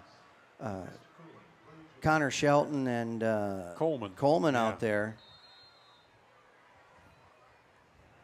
Same thing we saw over there with Fugate and Murray on the other side. Yes. It's been some good one-on-one battles out there. 2nd and 10 at the 38, or 33, excuse me.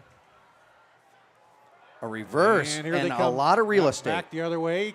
Nord out there giving a block to Coleman, and Coleman will get out of bounds. But credit Valley as they closed it down. It looked like Logan Krausman came over there. It looked like if he could get up and get that lane, that he had a lot of room to run. But Yes, he did. Noah Samples did a nice job getting back into position. But it does set him up for a 3rd and short here, 3rd and 4 at the 39 for Johnston. Here's Nord. And he draws him offside. That could be a first down. I think it's going to be.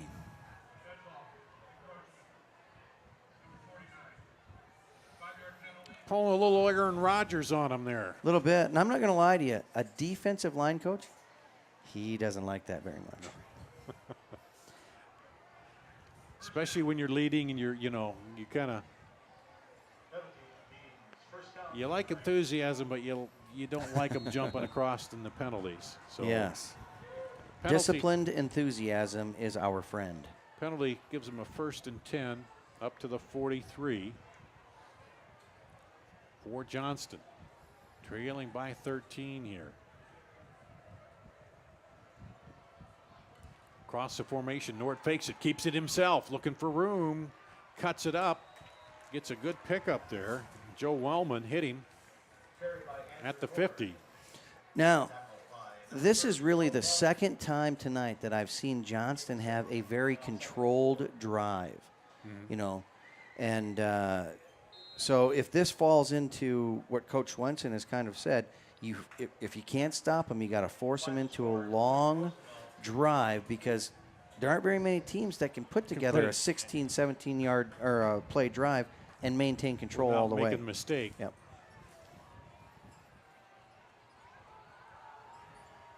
That's Thompson in motion. Nord throws it. Oh, had a man wide open down the middle and just threw it over his head there. Yes, the Valley defensive backs are all looking at each other and kind of pointing. I thought that was your guy. Jackson Steigers broke free, and Nord's going to wish he had that one back, but I suppose on a 3rd and 4 to take a shot down the field. So here's Johnston again. Thompson in motion, fakes to Thompson. Nord keeps it. Cuts across the 40, got the first down and more. Into Valley territory. But one way to kind of ensure that you're going to have a nice controlled drive and limit your turnovers is if the quarterback doesn't give it to anybody. No, he keeps it. But again, starting to show a little bit of that motion and fakes and stuff that kind of keeps the defense off balance, and Nord is very good at reading that when it's the timing is there. In motion, Thompson. Nord throws it over the right side and over the head of his receiver, who's double covered out there. Again. That was very good coverage by Connor Shelton up there. And he had him walled off. No chance to go get the ball. And he had some help on the inside, too. Yes, John Shaner also over there. There's a few Shaners out there on the field. Yeah, a couple. So 2nd and 10. 39. Nord back. Lobs it over the left side. Looking for Coleman. Oh, and he can't get to it. Again, a great matchup between Coleman and Shelton.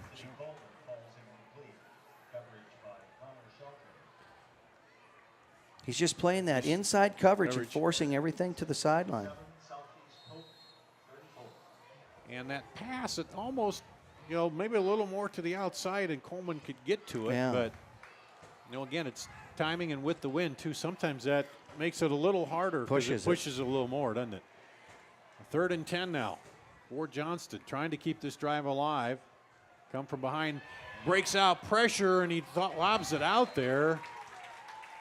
And they had a back out there, Hushagen. I looked for a minute to see if it was a lineman, but Well, yeah, Jake McCudden, defensive lineman for Valley, was going to try and make a diving play to intercept it. And now are they going to go here? I think they will. 9:07 to play, clock stop, 4th down and 10. And need to have 2 scores. And you're too far out of field goal range. That'd be like a 57-yarder. So 4th and 10 here for Johnston. Need to get down to the 29, and timeout called. Coach Woodley wants to think about it for a second. Yeah, call the right play here. 9:07 to play, 27-14. Big 4th down coming up for Johnston. We'll be back with that right after this. So there's another story in the media about when and how often we need to get our mammograms. Kind of confusing. When this happens, I like to consult with experts. So I called Iowa Radiology. They recommend women get an annual mammogram starting at age 40. They know that it's the best way to detect cancers early and save lives. And that's good enough for me. Visit iowaradiology.com or call to schedule your mammogram. Iowa Radiology, our focus is your good health. Lodge of Ashworth, new members come to us from their big, beautiful homes. They find our spacious 2 and 3 bedroom suites to be an ideal fit. We have a limited number of these larger and penthouse style suites, perfect for the retiring executive style living. We have suites ready for immediate move-in, or we can help you customize. The Lodge of Ashworth is all-inclusive, no surprise additional fees or upcharges. Call us today for a private tour and ask us about our flexible pricing plans. Here we go, 4th down. Nord dropping back to pass. Wings it across, picked off at the 15. Up across the 30, 35, 40, 45, and knocked down at the 49-yard line. Now, was that John Shaner? Shaner? John Shaner did a nice job there. On 4th and long, you are told as a defensive back, you knock the ball down unless you know that you're going to be able to make a play on it. And in that case there, Shaner makes the interception, and the wide receiver stopped on the play. Mm-hmm. So he was able to come back and get a nice return on it. What was it?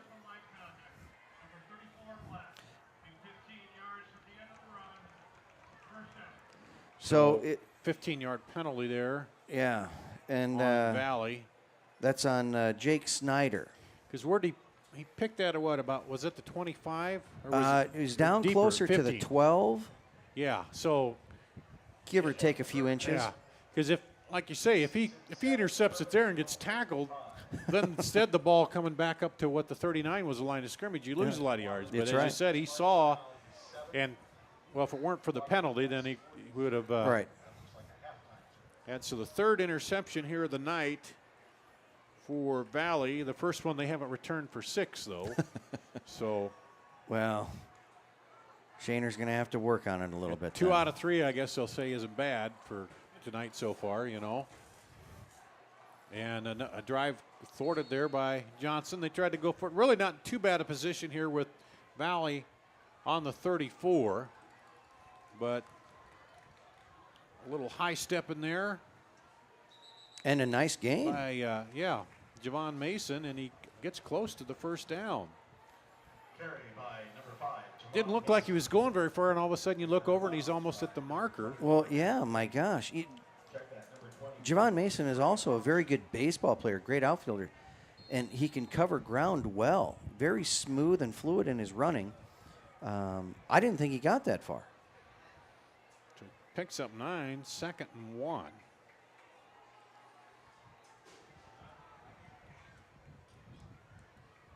At their own 43. Lombardi swings it out, and the receiver gets hammered. And that swing pass just has not worked very good all night. No, it hasn't been there. And, man, you give credit to Johnston there. They had that sniffed out. That could have been a pick 6 the other way. Tariq Brown able to handle it, and then he paid for it with a little shot there. And nice play on 1st down. And then to end up losing 3. So brings up 3rd and 4.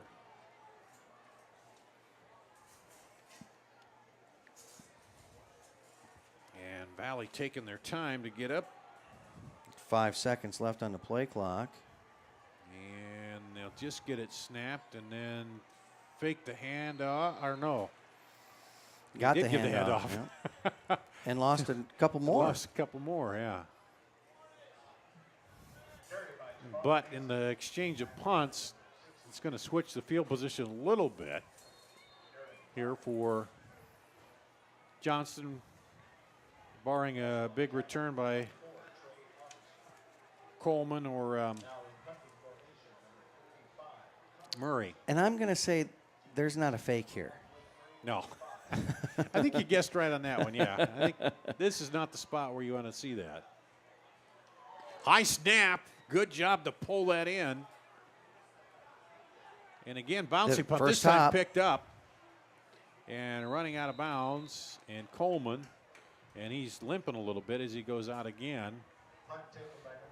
But, man, credit Peterson with catching that snap. If that goes over his head and rolls back there, you're looking at really good field position. As it is, Johnson will take over on the 34. And Coleman did a great job on that punt return right there, taking it off the first hop, because usually that's your best hop. Yeah, and they've been letting most of those go here, and it's in most cases it's cost them. Usually it goes that way, and then a couple times it's bounced back a little bit. But so here comes Nord, 7:07 to play, trailing by 13. Offense had one big play, and then they've stalled. Here's Coleman around the end. Wait a minute, was that Coleman or? No, that was Thompson, not Coleman. And now Johnson's going to try to hurry it up a little bit, pick up a 4.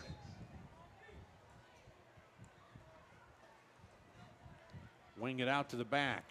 He slips a tackle, gets a block, and pushes up just short of the first down. Well, maybe they're going to stop it and look at it. That was Thompson again. Yeah, I think it's a little bit short. Yeah, but they're winding the clock wind now. The clock again. But that was a great block by Johnston there, number 21. Who's that? Nate Newcomb. Newcomb did a great job with that block to spring the ball carrier. With the wing back. 3rd and 1 here. Nord keeps it himself, and man, he got met in the hole there. He's going to get the first down, but Joel Shaner said hello to him. Yeah.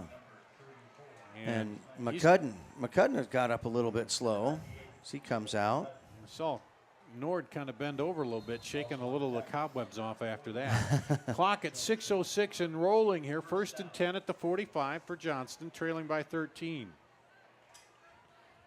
Need a big play to get back in this, and that one falls short.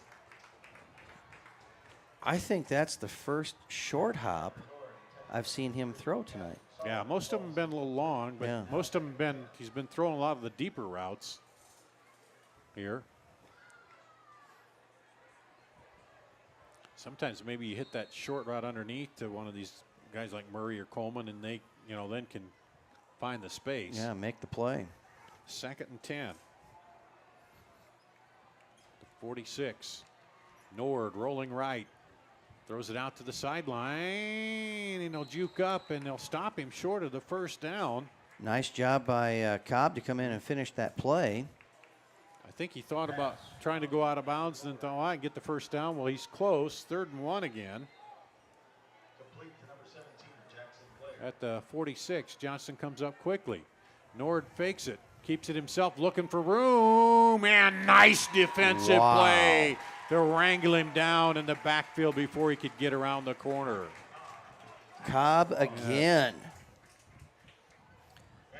It's sometimes hard to escape from those wrestlers. Well, so now we go from 3rd and 1 to 4th and 7. And Johnston has to go for it here as he roll down to 5 minutes. They need 2 scores. And Nord rolling. Under pressure. Throws it long, and he can't get there. And there's a flag. Late flag came in. Now, we won't have the luxury of watching replay there, but it's a question of whether the ball was there and then the contact, or if the contact happened before the ball. And it's just too far across the field for us to get a good look at it. Yeah, I don't think. Can we see that, Jimmy, or no? Jimmy's looking. Pass interference. But regardless, it's a first down and keeps Johnston's drive alive. Comes down the field. Hard to tell. As you say, we're looking clear across the field. He could have been riding him or grabbing him, but the only thing here is if in the NFL, that would be down at the spot. Here you get 10 yards in high school. So it hurts a little bit, but not as much as it would have been, for. Yeah, it's not quite the game changer. You got it here? We do special, and we do it better. We add the T. There's a Godfather specialty pizza with your name on it. Classic combo, all meat combo, hot stuff, taco, yeah, even veggie and more. All of them piled high with the best toppings and 100%. Couldn't get it back out. They quick pass out to Coleman. And they get it upfield. Still a little on edge because if they get a score here, Keith, it's still, then you get down to a 6-point game.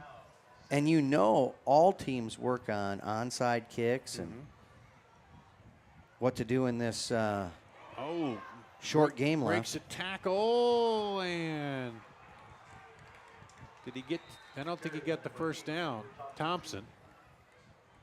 No, not much of a gain, if any. Still going to be 3rd and 3. That defensive line's getting a lot of penetration, aren't they? Yes. On those runs. They're not. Now, the problem with that sometimes, though, is you can drive too deep. Yeah.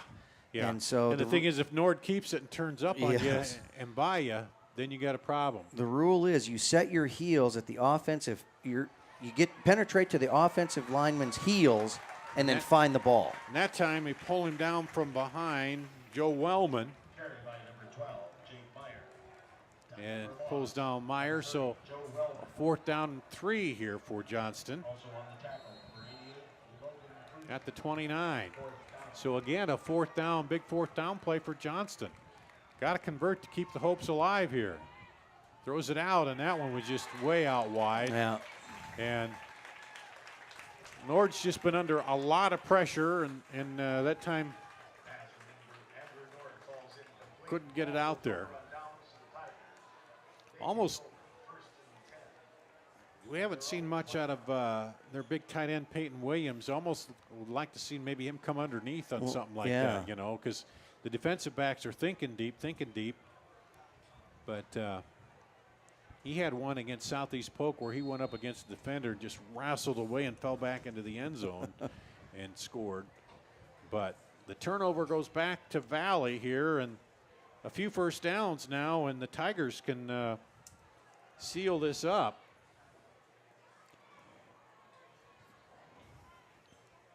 And they will keep it on the ground, breaking through up to the 40, still going 50, and all the way down to the 39-yard line. Big run there by Fugate. And now, Coach Woodley's got to keep trying to think, okay, I have 2 timeouts. When do I use them? Use them, yeah. If you get a stop on first down, you burn it. No stop, a great run by Fugate, but it was out of bounds. He did go out of bounds, so he helped him save the timeout there, but Lombardi hands it off Fugate again. He plows into the pile, and he'll be pushed back for little or no gain. Under 3 minutes to play. 27-14 Tigers here in the 4th quarter. Trey Officer in on the tackle. Coach Swenson using as much time as he can. Coach Woodley trying to figure out when to use the timeout. I would expect if they get a stop on this next play, they'll burn Probably one. will, yeah. You know, you're just hoping, and you're telling them, try to strip that ball, the ball carrier in there, but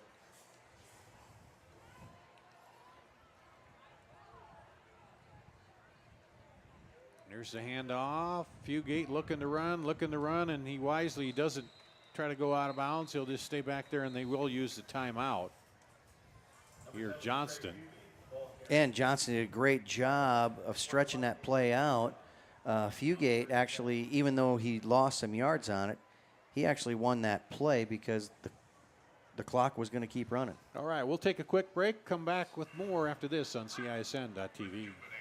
Real cheese. Treat yourself special. Order specialty pizzas from Godfather's Pizza. The other guys, they think they know what special means. At Godfather's Pizza, we do special, and we do it better. We add the T. There's a Godfather specialty pizza with your name on it. Classic combo, all meat combo, hot stuff, taco, yeah, even veggie and more. All of them piled high with the best toppings and 100% real cheese. Treat yourself special. Order specialty pizzas from Godfather's Pizza. When people visit the Lodge of Ashworth, they fall in love with our grounds. They're impressed with our dining room, but it is our spacious 2 and 3 bedroom suites that attract the most attention. With bay windows, full kitchens, large walk-in closets, and modern appliances, the Lodge feels like home. We have suites move-in ready, or we will help you customize. Create a home office, media room, or bedroom for visiting friends or family. Call us today for a private tour and ask about our flexible pricing plans. 3rd and 10, a carry by Fugate. He'll be stopped short of the first down. And Johnston calls a timeout again. We'll keep it right here this time. And, well, you got to, I mean, both defenses, you got to credit Johnston's defense. They had enough stops here in this second half to try to get their offense back in it. But then flip it back to credit to the Valley defense. Yep. They didn't let the Johnston offense, but for the one big long play where the receiver got behind him, they didn't give up, and they shut it off every time the Johnston defense forced to get the ball back. Valley stepped right up and shut them down. Yeah, you take a look at the points so far. It's 27-14 overall, but offensively speaking, it's 14-13 Johnston. Yeah, when you take out the 2 interceptions. And then you take a look at the total number of scores. Valley's had 3 scores. Johnston's had 2 scores. It's been a very tight game offensively. It's right now the defense is certainly winning it for Valley with those 2 defensive scores. And credit Johnston. You fall in the hole 14-0 and fought back, just unable here late to get the offense to get in gear. This is 4th and 4 with 2:08 to play. Valley coming out. They're going to go for it. And Fugate gets it and plows ahead. He may have the first down. We'll Depends on the spot. Yeah. Trying to figure out which officials got the mark. I think it's short the way they're looking at it. I don't know. From the guy that came in over here, but now they're going to measure again. I think we've had more measurements in this game than I've seen in a long time. There's had to be at least 10 of them. But this is a big play. If it's a first down, the game's over. Yes. If it's not, we're going to see the ball up in the air a little bit here in the final 2:04. Now they'll bring the chains over. I can't see with the Valley players there. They're going to stretch it out. It is going to be short, though. Yep. It's short by about 4 lengths of the chain there. So the give or take Dragon, one. Yeah, give or take 1 or 2 chains. The Dragon defense is held here. Now let's see if Andrew Nord can pull some miracles. They got a last-second touchdown pass in the season opener against Ankeny Centennial. They need that and then some more. They do. They need a lot of good things to happen. We also know that Johnston can score on one play. Yeah, they can make it in a hurry. So. And you're going to see some yards given up here because Valley's defensive backs, they're playing in a prevent defense now. So I expect Johnston to move the ball down the field here. Yeah, they don't care if the clock runs. They swing it outside, cuts it back in, still going, still rambling, and he gets close to a first down, which would stop the clock. Hugheshagen takes a swing pass, and they're going to look at it, spot it, and they're going to say first down, so stop the clock, 1:55 to play. They'll move the chains and then roll it as soon as they can after they get going. No, they're going to, okay, now they're going to say, didn't he motion like it was first? He motioned it, yeah. Official throwing a fake at me there. And still stopping the clock. Yep. And that was slapped down, so that'll stop the clock, but they lost a good 15 seconds there with that, stopping it and then rolling it again. And how many 3rd and 1s have we had in this quarter, too, for Johnston? Oh, we my got gosh. another one here. 3rd and 1 at the 41. And here's Nord. Hands off to Hushagen. He gets by, heading up the field, and then he's going to run out of bounds. It would have been stopped for the first down anyway, but he gets out of bounds into Valley territory. 1:40 to play. Out at the 44. So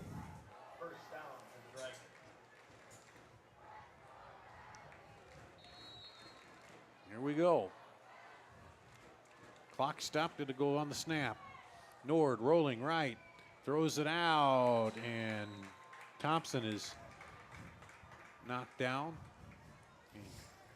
The clock will stop. And you really can't afford too many runs here at all. No. No timeouts left. And a minute 35 to play, trailing by 13. Johnston. Hushagen with Nord in the backfield. Wing it out to Thompson, and he's hammered down. That's a tough play. A textbook tackle. That's how you coach it, isn't it? Just line them up with the shoulder pad into them and drive them straight back. Drive through. And they come up quickly. Minute 14 and counting. Nord rolling. And throws. Now bringing up a big down. 4th and 14. One thing about Nord, he's been under pressure and really hasn't had a chance to set his feet on many of his throws tonight. That's right. When he has, like on the long one he hit him, but so a big play here, 1:08 to go. This, if it's knocked down, they don't get the first down, it'll be over. Here, they need to get down to the 34. And here we go. Nord throws it and almost picked off. John Shaner again right in there. A little bit of miscommunication there because the receiver was not looking back for it. That was Gavin Sullivan. And Nord had him. If he hit him, that was close to first down. Defender was there, but the receiver wasn't even looking back. That's a little bit of, you got to know where the first down marker is and get to it. But 1:03 to play. The Tigers take over again on downs. And I think we're going to see Mr. Lombardi kneel down a couple times here, and that should probably do it. Well, and you get to this point in the game and the officials actually start to take a little bit of time setting the ball as well because you know what you're doing. Oh, Lombardi comes up under center, takes it and takes the knee. And the clock will roll under a minute here. Well, defense, that was the word here in the second half, Keith. Yes, it was. 2 scores, one by each team. And outside of that, I am very impressed with both of these defenses. And credit Johnston's defense. The only thing is they were playing from behind. And so they'd get the stops and the offense couldn't score. And then Valley playing with the lead, they'd come right back and stop the offense. So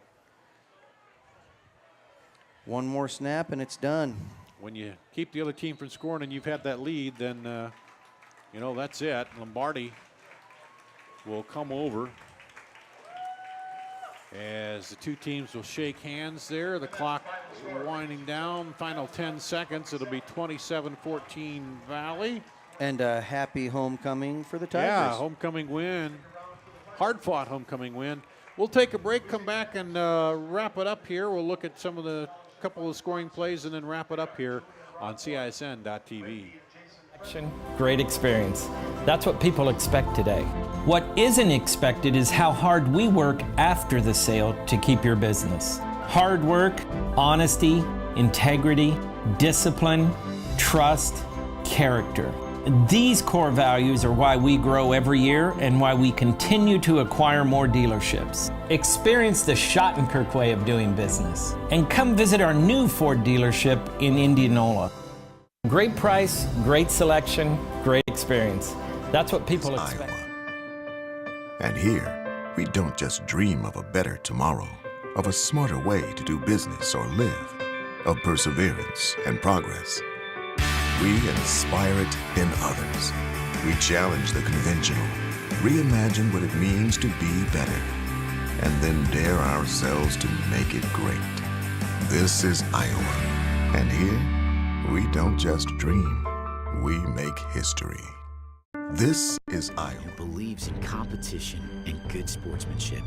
Who knows it's not about the trophies or the medals, but rather the lessons learned. For those who understand, it's not whether you win or lose, just that you give your best.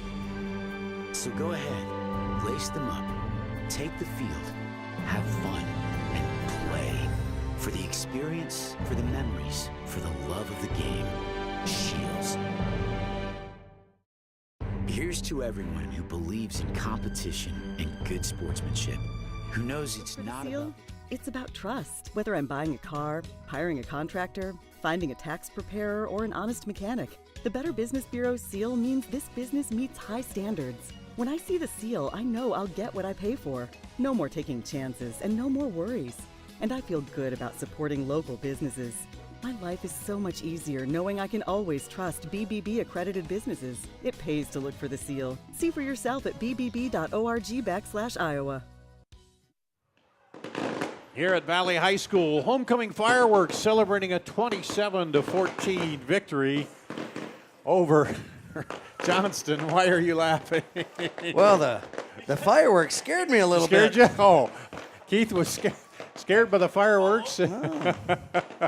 Well, let's talk a little bit about this. We'll run down the scoring. Fireworks early for Valley's defense. 1:35 to go in the first quarter. Connor Shelton picks off the Andrew Nord pass and returns it 67 yards for the touchdown. Point after made it 7-0. Then into the second quarter, 10:23 to play. Joel Shaner intercepted it at the 20, wound through traffic into the end zone, and before you know it, Valley up 14-0 defensively and no offensive points scored there until, what do we got on the replay? Is this the second interception? Okay, let's take a look at this on the replay.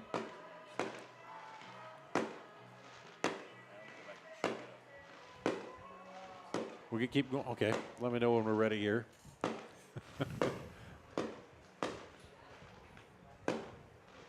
We're going back to the fireworks. Okay, Jimmy will get that set up and then we'll go back. So right away, two defensive scores for the Tigers. And they're up 14-0. We got it there? No, can't get it. Okay. So then we go into the second quarter, 3:54 to play, and a field goal, 32 yards, made it 17-0. So out of the chute, Valley's up 17-0. They came back with a Nord to Murray 18-yard touchdown pass with 1:47 to go in the first half, and it was 17-7.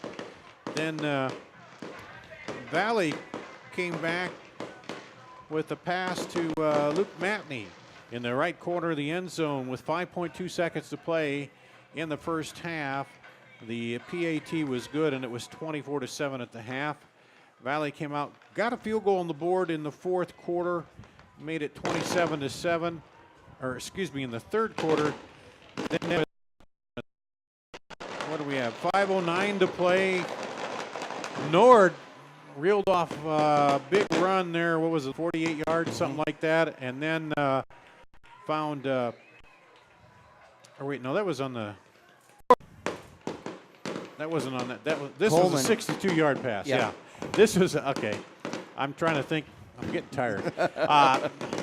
Nord DeMurray on the 62-yard touchdown pass made it 22-14. Then it was back and forth. They traded punts, and neither team could score in the fourth quarter. And those two first quarter scores kind of held up. It was a 13-point win. You know, Keith, and that was big here for the Tigers to get back on the winning track. We talk defense all night. The two offensive series that I really want to point out are the two that happened right before halftime. That really exploits how, or really shows off how quickly these teams can score. With that touchdown play, Johnston scores right before halftime. We're thinking, oh, they're going to go into the locker room with some momentum. And then with a minute 40 to go, Valley marches right back down the field, gets another score. And then they were helped by a penalty, too, on that, weren't they? And so, 5.2 seconds ago, they matched that score. Yeah, so you're right. It was these offenses got to be a little frustrating for the coaches because when they score, they can score fast. But then when the defense is held and look like Johnston, they're going to get a chance to get back into it, then Valley's defense came right back up and stiffened and held them out. They really did. But I was very impressed with how Nord handled the Johnston offense tonight. He was able to generate a long offensive drive. He was able to generate quick scores. He managed the ball very well. 3 interceptions, yes, didn't go his way. But at the same time, both defenses just played lights out football. What do we got here? We got the replay of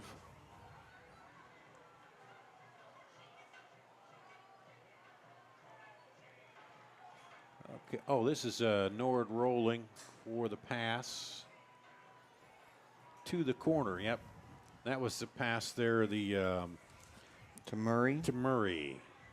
Yeah, the Nord to Murray 18-yard pass there in the second quarter that made it 17-7. And as you said, it looked like that was going to be the one where, okay, you go in, you're only down 10 points at half, but then Valley comes and drives down the field, and with 5.2 to play, they end up getting back on the board. Well, for these two teams, they enter district play next Friday. It'll be at Dodger Stadium for the Tigers at Fort Dodge. They'll take on the Dodgers. And then for Johnston, they'll play Des Moines East. Is it Williams Stadium, I think, is where they? Williams, yes. Yeah, Williams Stadium they play. So, these two teams, both of them coming in 3-1 out of the first half. You can't be too disappointed with that. Johnston probably a little more because they were hoping to go in 4-0. But both of these teams coming out of the pre-district season at 3-1. So and they've kind of seen what they have to work on, and not a bad start for either one of them. Well, and both of them have losses to top 4 teams. Yeah. So